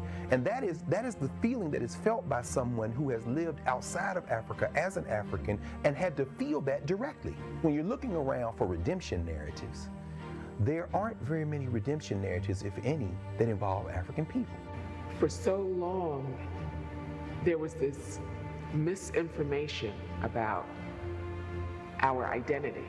There was misinformation about the continent, about the birth of civilization, about the significant contributions that Africans and the diaspora made. It was up against the grain of what they thought about the African and what they were trying to get us to think. Our roots was a man with a spear and conch head and argyle socks somewhere in Africa worshiping Tarzan. It's not the case. It's important to keep focused. It's important to know that we've come from a history and a background that really surpassed those that enslaved us, colonized us, and have us as consumers. And if we don't grab hold of that mindset, we're going to forever keep sinking in that cesspool, quicksand. If you ask people in the village in which I live, does Africa have a history? They'd laugh at you. And if they said yes, it would be about the Europeans being there. At one level, I wish Garvey was back here campaigning, saying, look, we have a history, we're as good as you. In fact, we were way ahead of you. From the outset of his campaign, Marcus Garvey attracted some powerful enemies. Yet many, including his most vocal adversary, W.E.B. Du Bois, would come to appreciate his message later on in life. How ironic that Du Bois would spend his final years in Africa, eventually being laid to rest in Ghana. Yet Garvey was never allowed to set foot on that continent. Everyone knows from his story that he was up against a lot.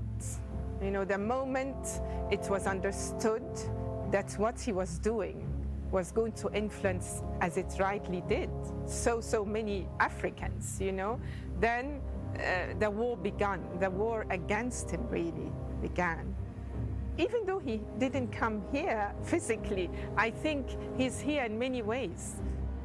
The colors of our flag, the black star. I mean, most African countries have taken these same colors. Can you imagine that his feet never touched the ground? But wherever he is as an ancestor, I know he's clapping and beating that tambourine, because thousands of us, thousands upon thousands, could be millions of us, have lived his dream. My mother used to say to me, every day you get up and you talk about going to Africa, when are you going to go? But today I am here. I've been here 16 years now. So just like Marcus Garvey said that he will come in the whirlwind, he will bring in spirits from the west in the whirlwind. So he's here. As long as I am here, my children are here, the eyes here, and other ones are here. Then another Marcus Garvey is in Africa today. After Marcus Garvey's death in 1940, his remains could not be immediately shipped to his native Jamaica due to the ongoing World War. He was laid to rest in the catacombs at St. Mary's Catholic Cemetery in London. Through the initiative of Edward Siaga, the Jamaican Minister of Development and Welfare, and members of Garvey's inner circle, Marcus Garvey's remains were transported to Jamaica on November 10, 1964, almost 25 years after his death.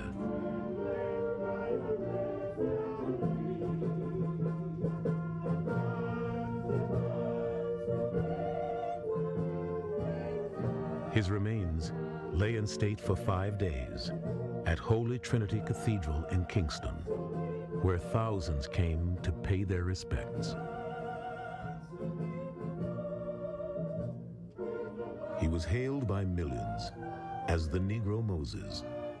Marcus Mosiah Garvey, whose entire life was consumed on the altar of African redemption, was laid to rest at National Heroes Park in Kingston, Jamaica. A fitting farewell for a man who would occupy a most sacred space in the pantheon of great Pan-Africanists. Look for me in a whirlwind or a storm. Look for me all around you. For with God's grace, I shall come back with countless millions of black men and women who have died in America, those who have died in the West Indies, and those who have died in Africa, to aid you in the fight for liberty, freedom, and life.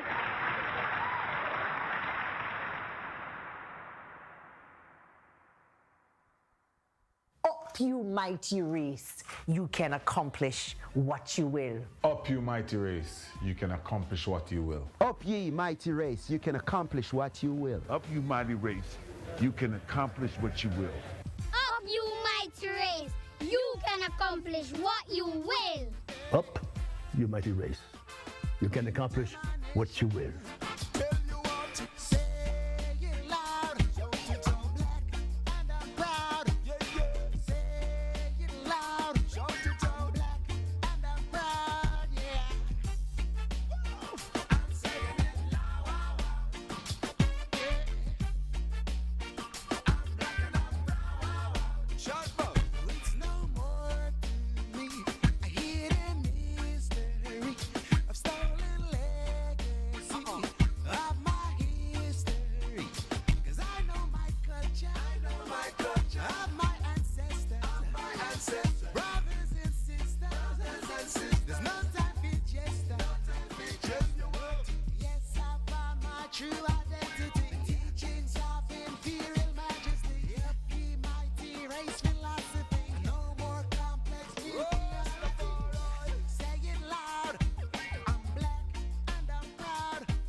Yeah, wasn't that great?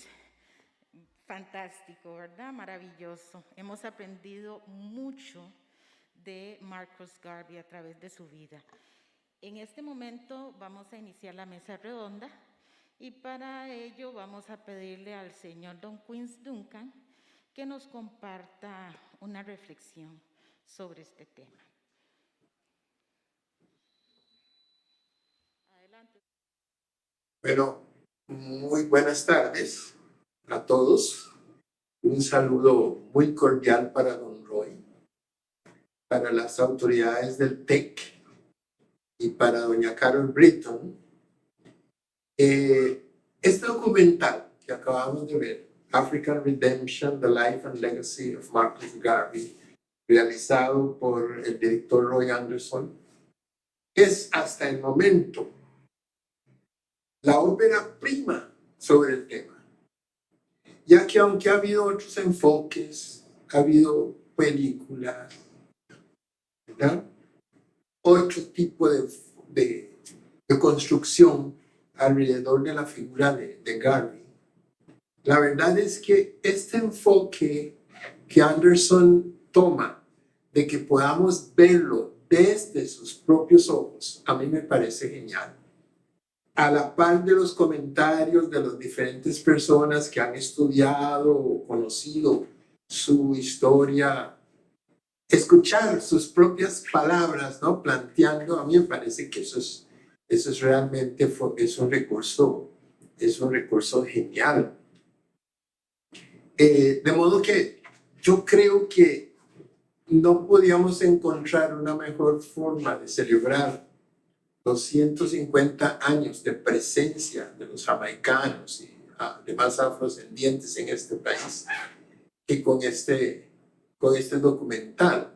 150 años en que llegamos aquí a construir el ferrocarril, a desarrollar la agroindustria bananera, a desarrollar lo del cacao, en fin, a dar nuestro trabajo para la construcción de esta nación. 5,000 muertos en los primeros 25 millas. Eso es el costo. Y dejaron de contar, porque quién sabe cuántos más fueron. Yo calculo que por lo menos habría que multiplicar eso unas 5 veces. Para los afrolimonenses, entonces, que Garvey es un héroe nuestro, es un héroe nacional para nosotros. Es uno de los nuestros que vivió entre nosotros, que vivió en Limón, que nos visitó luego, que nos hizo formar parte de su gran movimiento universal, de tal manera que lo tenemos muy presentes. Inclusive nuestros diputados han hecho varios intentos para ver si es posible destacarlo como uno de los héroes de Costa Rica. Y bueno, y todo el mundo se opone, ¿verdad? Solo que curiosamente tenemos hasta presidentes norteamericanos en la galería de los que han honrado a nuestros diputados, ¿verdad? Entonces, bueno, esperamos que en algún momento lo logremos. ¿Qué nos enseñó? Nos enseñó la autogestión, nos enseñó autodeterminación, nos enseñó que sí se puede. Nosotros vivíamos en un estado de cautivo mental. Sí, la gran hazaña del colonialismo y sobre todo del colonialismo británico y sus extensiones en Estados Unidos y en otros lados, Australia, etcétera, es que habían logrado captar y dominar la mente. Habían logrado convertirnos en, entre comillas, británicos, pero no británicos en el sentido de simplemente pertenecer, no. Nos habían creado una mentalidad, ¿verdad?, en que teníamos un lugar en el imperio y ahí es donde deberíamos mantenernos. En Estados Unidos fue peor todavía, ¿verdad? Fue peor todavía.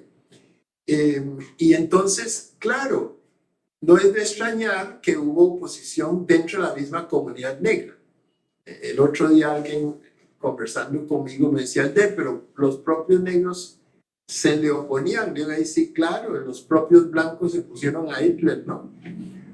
yo supongo que los propios blancos se opusieron a Hitler y se opusieron a tantos otros. No asesinaron a Kennedy, ¿verdad? Y ahí podríamos seguir hablando de gente que es la propia gente. Es que somos humanos y lamentablemente tenemos los mismos problemas, ¿no? Pero en este caso concreto, mucha gente de la comunidad negra había sido dominada mentalmente.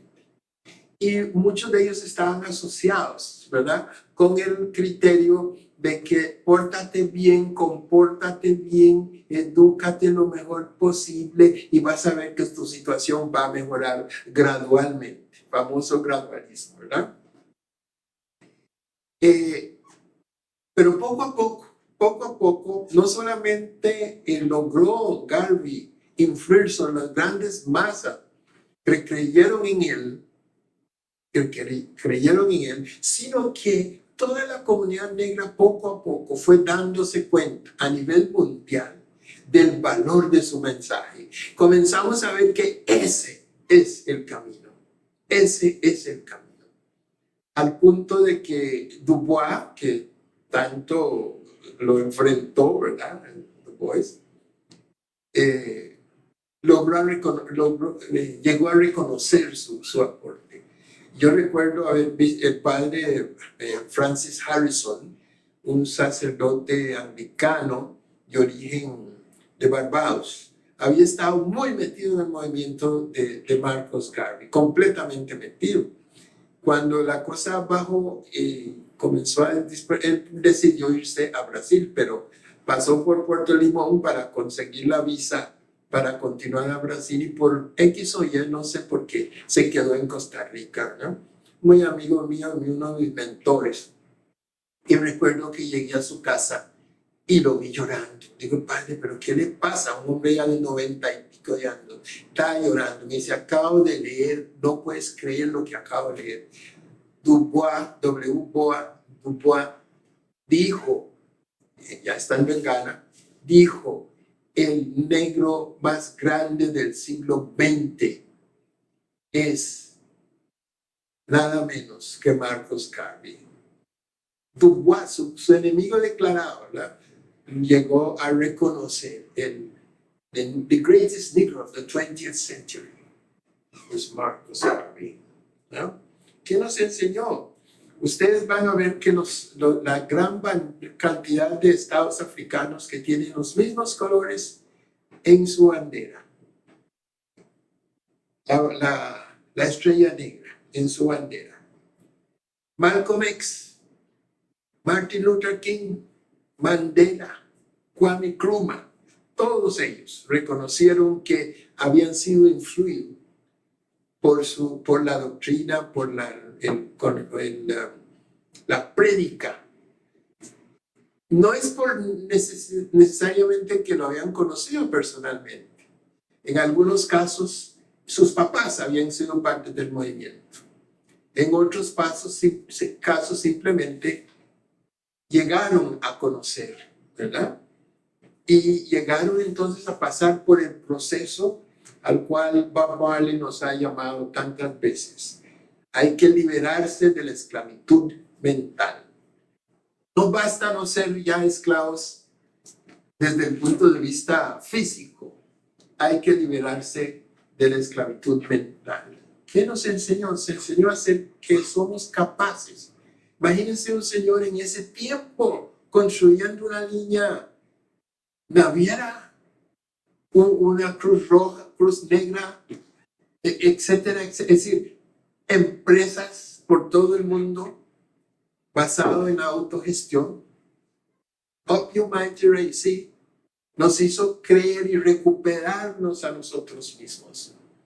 Para las viejas generaciones, este documental, African Redemption, The Life and Legacy of Marcus Garvey, es un recuerdo de dónde fue que tomamos nuestra inspiración para finalmente lograr estos cambios importantes que se han dado en el mundo, porque esos cambios no han sido regalados, han sido producto de la lucha que hemos tenido a nivel universal.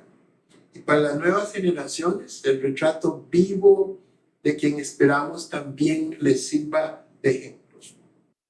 De modo que muchas gracias, director Anderson, por recordarnos la necesidad de ser fieles a nosotros mismos. Pues como nos lo dijo Garvey, sé fiel a ti mismo y no serás falso para nadie. Dios y la naturaleza nos hicieron lo que somos. Podemos con nuestro propio genio crear lo que haremos y lo que queremos ser. El cielo y Dios sean nuestro límite y la eternidad nuestra medida. Entonces, gracias Roy. Gracias Roy por ese monumental documento, ópera prima sobre el tema. Y gracias a las autoridades del TEC por acoger esta iniciativa de proyectar este documental. Y muchas gracias a Carol Britton, gracias a su festival de diáspora africana que nos ha dado esta maravillosa oportunidad de entrar en contacto con Don Roy y el documental.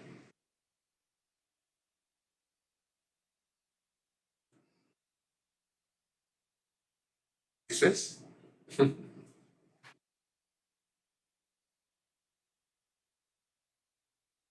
Agradecemos al señor Duncan por esa reflexión, por haber compartido esa experiencia que tiene él con nosotros, como siempre lo ha hecho. Seguidamente escucharemos una pequeña intervención del director de cine, Don Roy T.Anderson. Would you please come forward? Thank you.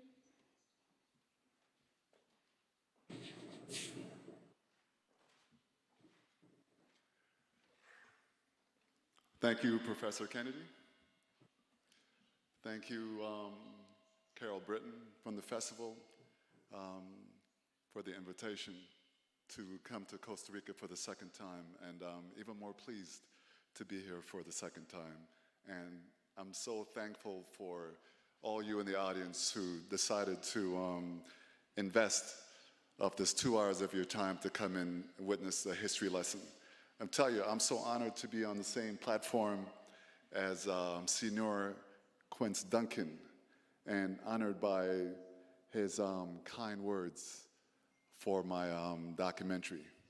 Well, why did I do this documentary? Most people are probably asking that question, and the simple answer to that is the previous 2 films that I did covered the Maroons of Jamaica. I myself, I'm a descendant of Maroons. These were escaped enslaved Africans who fled the plantations in Jamaica and set up communities in inhospitable regions of the country, and they were semi-autonomous. They set up independent government in Jamaica, and what happened from 1655 to 1738, they were under constant threat from the militia, from the British military, from the mightiest of the armed forces. And believe it or not, they were not able to put down these mighty Maroons. So in 1738, treaties were signed, not granting the Maroons their freedom, but assuring that they would be able to maintain their freedom. So they were sitting across the table from their former enslavers. What a mighty moment that was. So for me, in doing this third film, African Redemption, The Life and Legacy of Marcus Garvey, a theme that resonated in my 2 previous films is this thing about resistance. And resistance was just coursing in the vein of one Marcus Garvey, who by himself, I should say, was also a descendant of the Maroons. So that would make sense, would it not? So how did I arrive at African Redemption? I was approached by Marcus Garvey's own son, his youngest son, Dr. Julius Garvey, because the year was 2013, and he saw my first film, and he said, by virtue of that, Roy, I want you to work with me on a film about my father. Next year, we're going to be honoring marking the 100th year anniversary of the founding of Marcus Garvey's organization, the UNIA. And I said to him, well, you know, Dr. Garvey, I'd love to work on this film. But, you know, for people that know me, when I do something, I like to give it my 100%. I was finishing up my second film, and that's the reason why I said no to Dr. Garvey. So I said to him, I wish you a lot of luck with this film. But we went our separate ways, and as luck would have it, we connected about 2 years later, and we laid the groundwork, the foundation for what became this film. Initially, we started out together as a team, but then I, moved forward as the driving force behind this film. And what a journey it's been. What a journey. It's taken us to 6 countries. And my strategy in doing this film, I wanted to mirror the travels of Marcus Garvey. Naturally, I had to come to Costa Rica when I was filming, because this was the first location that Marcus Garvey came, first of all, to further himself as a young man, looking for economic opportunities. And he also, as an activist, he wanted to see if the conditions in Costa Rica was the same as it was in Jamaica, where, the workers were just being maligned, and they, it was just, what he saw was injustice. And Costa Rica did not disappoint. He saw the same thing here. He saw the same thing in his travels to Panama and other South and Central American countries, as was covered in the documentary, and other countries that he visited. And so from that, a fire was just lit in him. And he said, listen, there's nobody that's looking out for my people. We don't have an army. We don't have a government. So it's incumbent upon me, myself, to form an organization that can look about the concerns of my people. And that was the UNIA that he founded. The film touched on pretty much most of what I want to say historically, but one of the main reasons that I myself personally wanted to do this film, Marcus Garvey, in history books and also on film and television, there's been very negative portrayal of him. And I wanted, my examination of this man. I wanted to put forward something that was objective and something that would honor someone that's just befitting of this iconic legacy. So that's how I came about that. I'm usually not one for a lot of words, so I know that there might be a lot of inquisitive minds out there in the audience. So at this point, if I may, Professor Kennedy, if I can just open up to the audience, if the audience has any questions, if they can just please stand up, raise your hands, and let us know.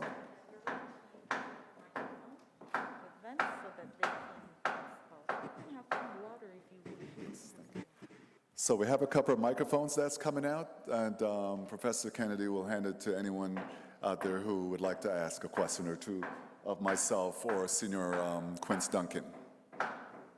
Don't be shy.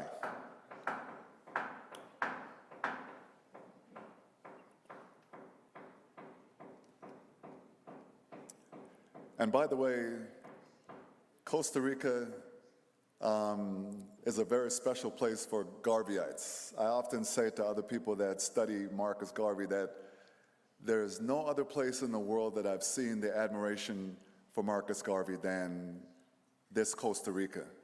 And that's one of the main reasons why I wanted to come back here with this film and do a proper, presentation of his work.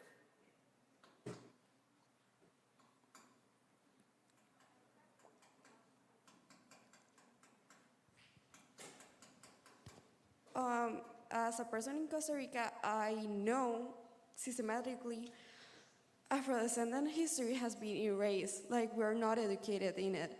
And there are usually not a lot of records about Afrodescendant people coming to Costa Rica because the government back then decided to erase it and actually deny it.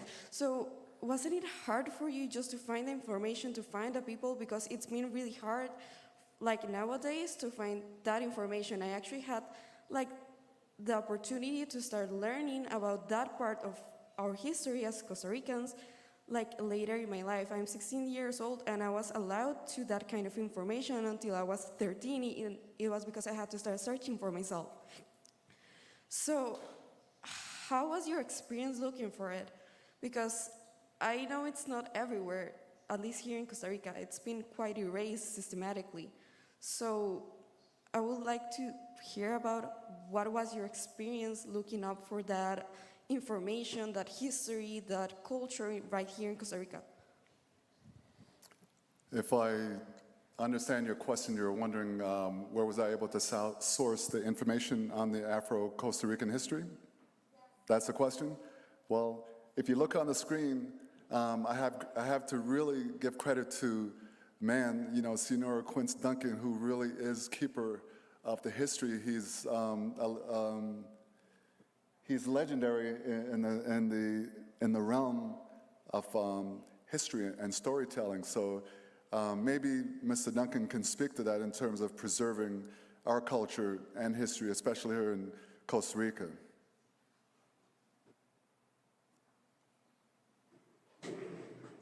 Well, over the years, I've been trying to do that. We have been working from 1972, when we produced the first book, El Negro en Costa Rica, with Carlos Melendez and myself. We have been trying to get the message across, and that message in two ways. One is that Costa Ricans admit that there have been Black people in Costa Rica since the colonial days. People that were brought along as slaves and that has left their heritage among us. For example, the marimba, the bugu, which is berimbau, Kihongo. Names like Kananga, etc., which is names that are still in Africa and that are names of places like Medina and so on.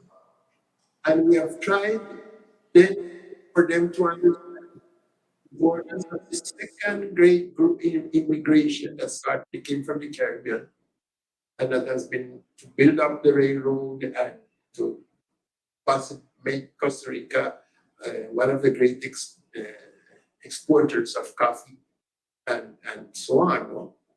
And to get into the school system, no, it's not been it hasn't been easy because there's a lot of resistance. Some of the resistance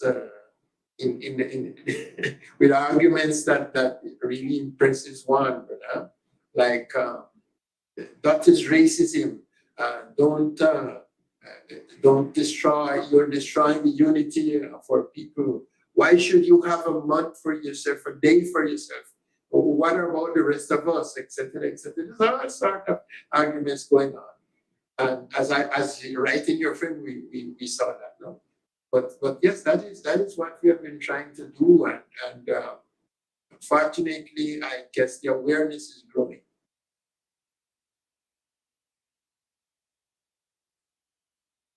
I also got to say that what Carol is doing with this festival, and especially in this historic year marking the 150-year anniversary of the Afro-Caribbean descent folks in Costa Rica, it's very important that we mark this occasion, and it's also equally important that we don't forget it, and that we don't forget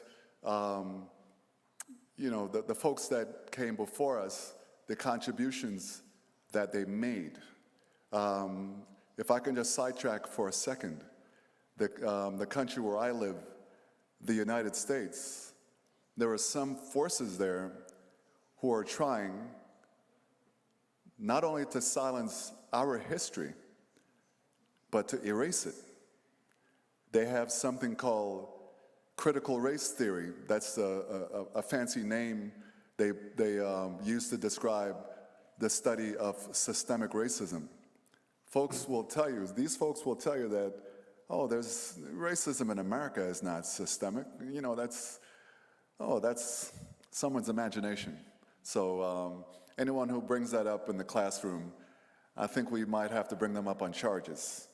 I might be smaller, but I'm deadly serious about that. There are some officials, public officials, who are trying to enshrine that in law in their states to make it illegal for anyone who teaches about systemic racism in America. So it won't take long before that kind of peter out to other countries in this region, and you have to hold your public officials, you have to hold them to the task to make sure that these kind of things, these shenanigans, don't happen in Costa Rica. Any more questions? The history class is over.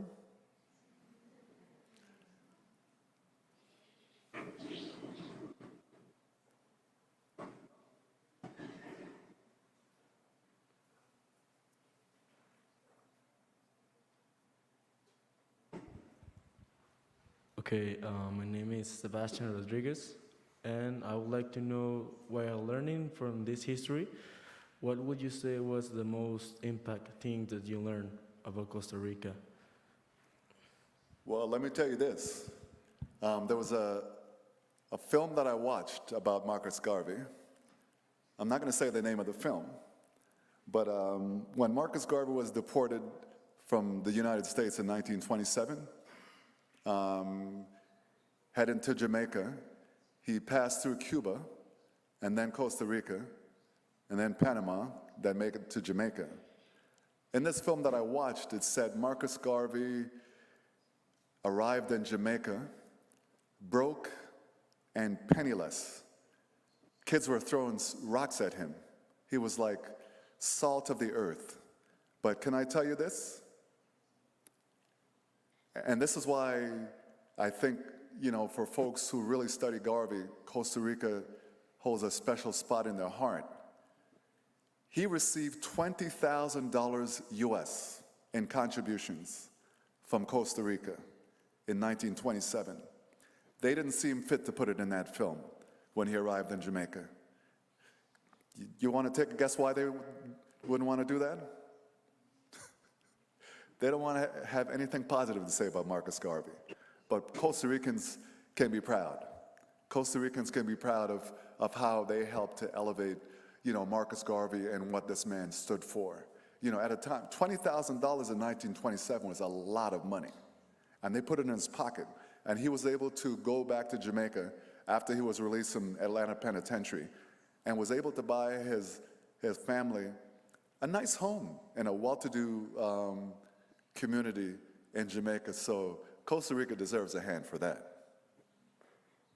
I mean, Costa Rica really deserves a hand for that. I don't hear a hand clapping for that. Right? So that's one thing I learned. One other thing that I learned, and I'm surprised that when folks watch the film, that when they talk about the CIA's counterintelligence program, it's called COINTELPRO, and they said basically not the CIA, FBI. They said the FBI instituted that in 1967 to deal with Malcolm X, to deal with Martin Luther King, to deal with the Black Panthers. But as you saw in the film, COINTELPRO did not start in the 60s. They started back in the 19-teens, 1920, with Marcus Garvey. That's how the FBI was able to really, really hone their skills. So people need to know that, and that's why our history cannot be swept under the rug. You know, we need folks like you to make sure that you hold, you know, educators, public officials to the task that our history is very, very important. Very, very important. And Marcus Garvey was not racist. Marcus Garvey said race first, right? Nobody was looking after the interest of his people. And he says, if nobody's going to do it, then I'm going to do it. And as you saw, he got persecuted for it. And Roy? Yes, sir. Yeah, for example, when he came to Costa Rica, one of his trips, because they were all afraid that American workers would not work. He would go to the month to see him, and they had to cut the banana crop. So the company organized an interview with the president of Costa Rica, el señor Acosta. He was brought on the train to speak to the president, and then the next day after the crop, he came back to London. About 27,000 were there. 20,000 people plus were there. Immediately after, a few days later, the president received two protest letters from the British government and from the American Council, asking the president, why are you receiving this international agitation?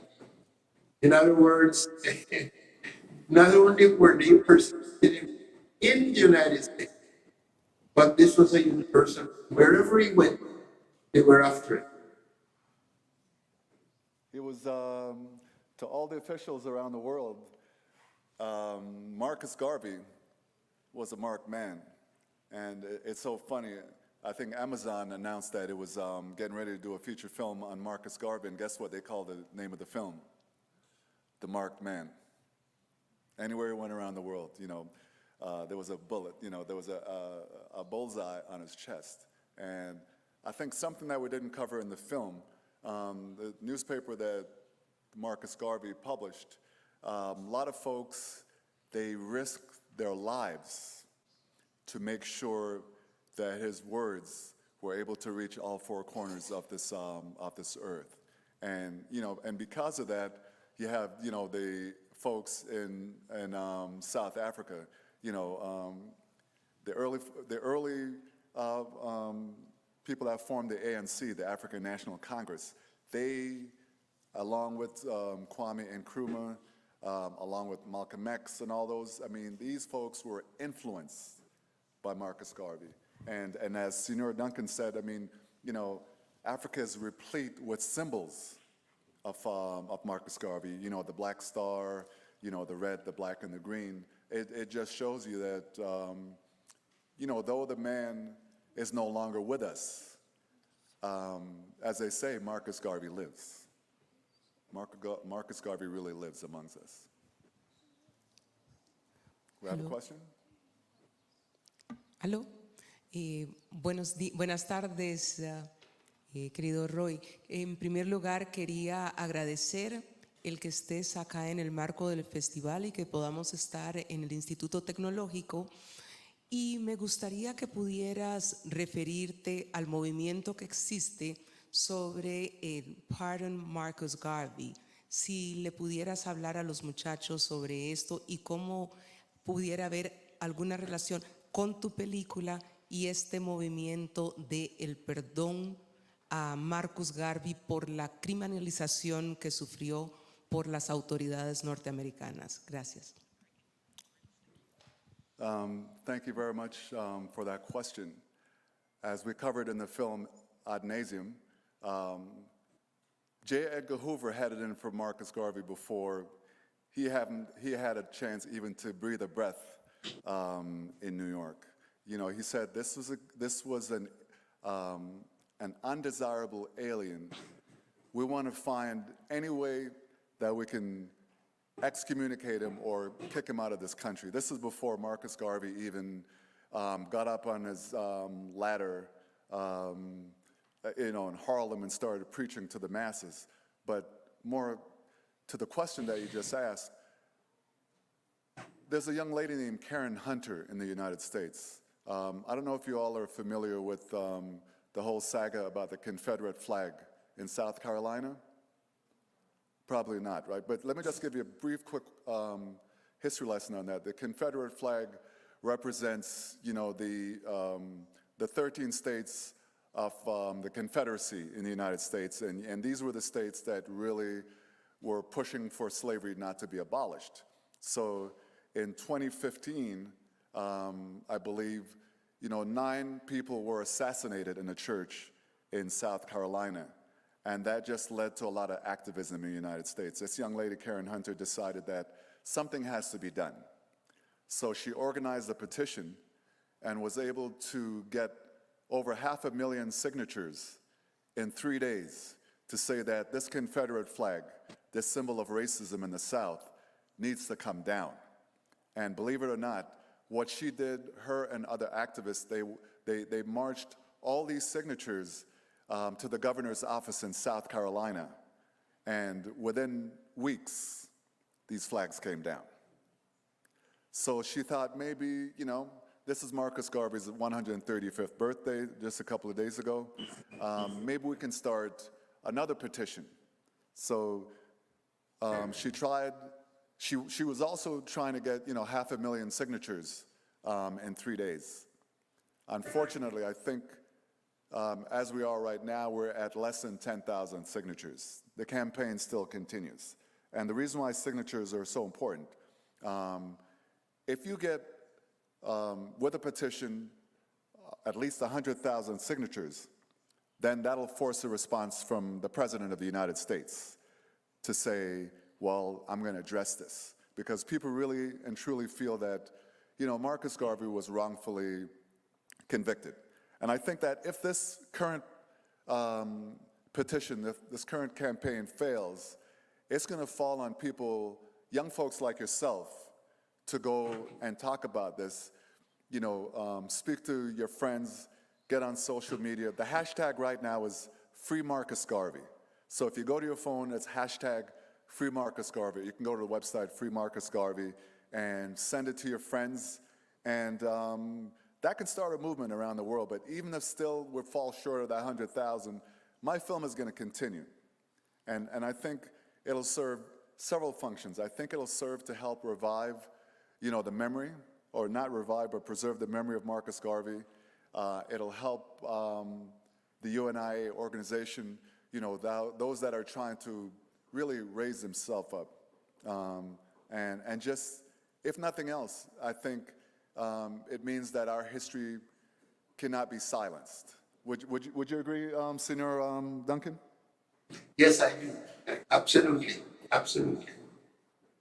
So, as I said, the hashtag is Free Marcus Garvey. Light it up on your phone and your social media, please. It's going to take activists from all around the world to speak to President Biden to say, listen, this wrong needs to be righted. We need to clear the name of Marcus Garvey.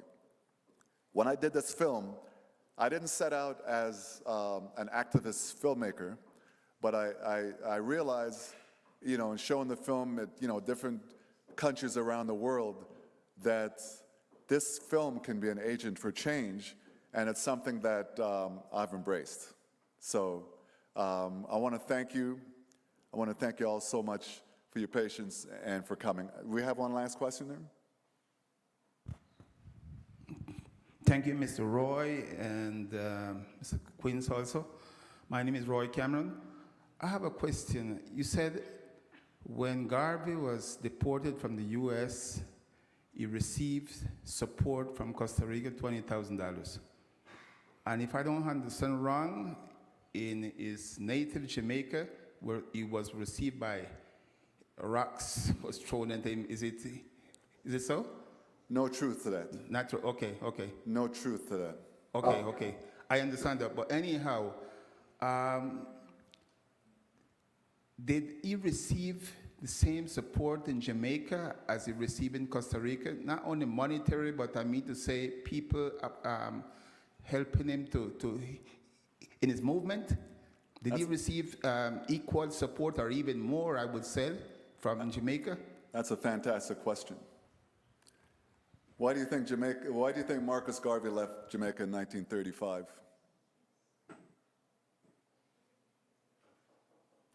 That's an answer to your question right there. He left there, he was a broke, He was sad. You know, he did as much as he could for his people there. And he said, my own people are not, they're not supporting me.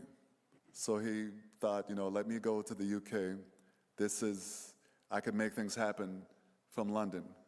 And to his dying days, I mean, he kept on agitating for the rights, equality, you know, of his fellow people. And I think, really and truly, he wasn't fully appreciated until he became an ancestor. I hope I answered your question. Then, yes, you answered my question, but I said then the same movement that is going on in U.S. for pardon, I think Jamaicans supposed to do the same thing, or even more. They should, but I'm gonna go like this because I'm a little bit disappointed about what's coming from there, so I'm just gonna leave it at that. More should be coming from Jamaica, put it that way. More should be coming. Yeah. Well, at least we have the latest, very interesting because the former government of Costa Rica, under the command of Vice President M.J. Campbell, took the initiative to declare the 31st of August the International Day for People of African Descent. And I told, I said, you sure? He said, are you sure that Jamaica is going to approve? Yes, the Jamaicans did back. Jamaican government did back the initiative, and the United Nations agreed to declare the 31st of August as the International Day for African Descent, of African Descent. It seems to me that, as you said, very rightly, that there was very awareness about what God would represent came when he became an ancestor. And to the audience, you must remember, he's now the national hero of Jamaica. But of course, that reaction did not come immediately, or did not come exactly when he was alive. It was very contradictory. Sometimes they were received, and other times it became despicable. But I think that this is the history of so many people in the history of the human race that, you know, seems to be natural. Not in vain, is that you hear all the time, you're not going to be a prophet in your own land. You're absolutely right. I mean, I did the film, and that's my dish that I prepared, and I'd love to see other folks prepare other related dish as well, if I could use that analogy. But more can still be done. More can still be done. Sure. Okay.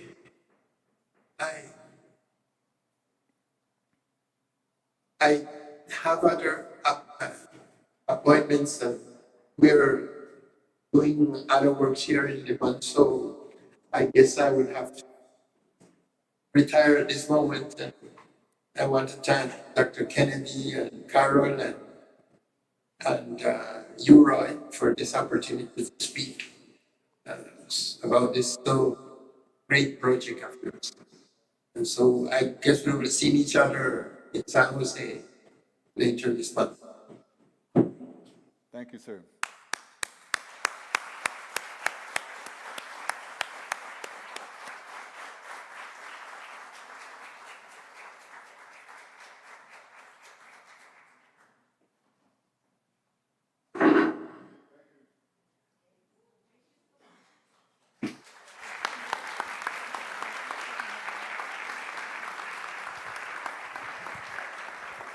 Thank you so much, Mr. Anderson, for sharing with us such a wonderful experience. Thanks for your dedication, your love, your courage, and your perseverance with this task. And we really want to, spread the news. Let's try to support all the things that Mr. Anderson is doing regards Marcus Garvey. They're also helping And they're selling some t-shirts just like the one he's wearing right out there at the entrance. You can get t-shirts, you can get bags, you can get key rings, you can also get earrings, right, to support this movement. Thanks a lot for being here. Don't forget to write your name down at the entrance and also give the name of your professor so that we can give control, we can keep tracking of who attended the activity. So we only have to thank you for being here with us, and we really appreciate your being here. Let's hope that you really spread the news, okay? So that will be all for today. You take care, people. Bye. Thank you, Mr. Queens. Thank you, Carol. Thank you so much. Bye.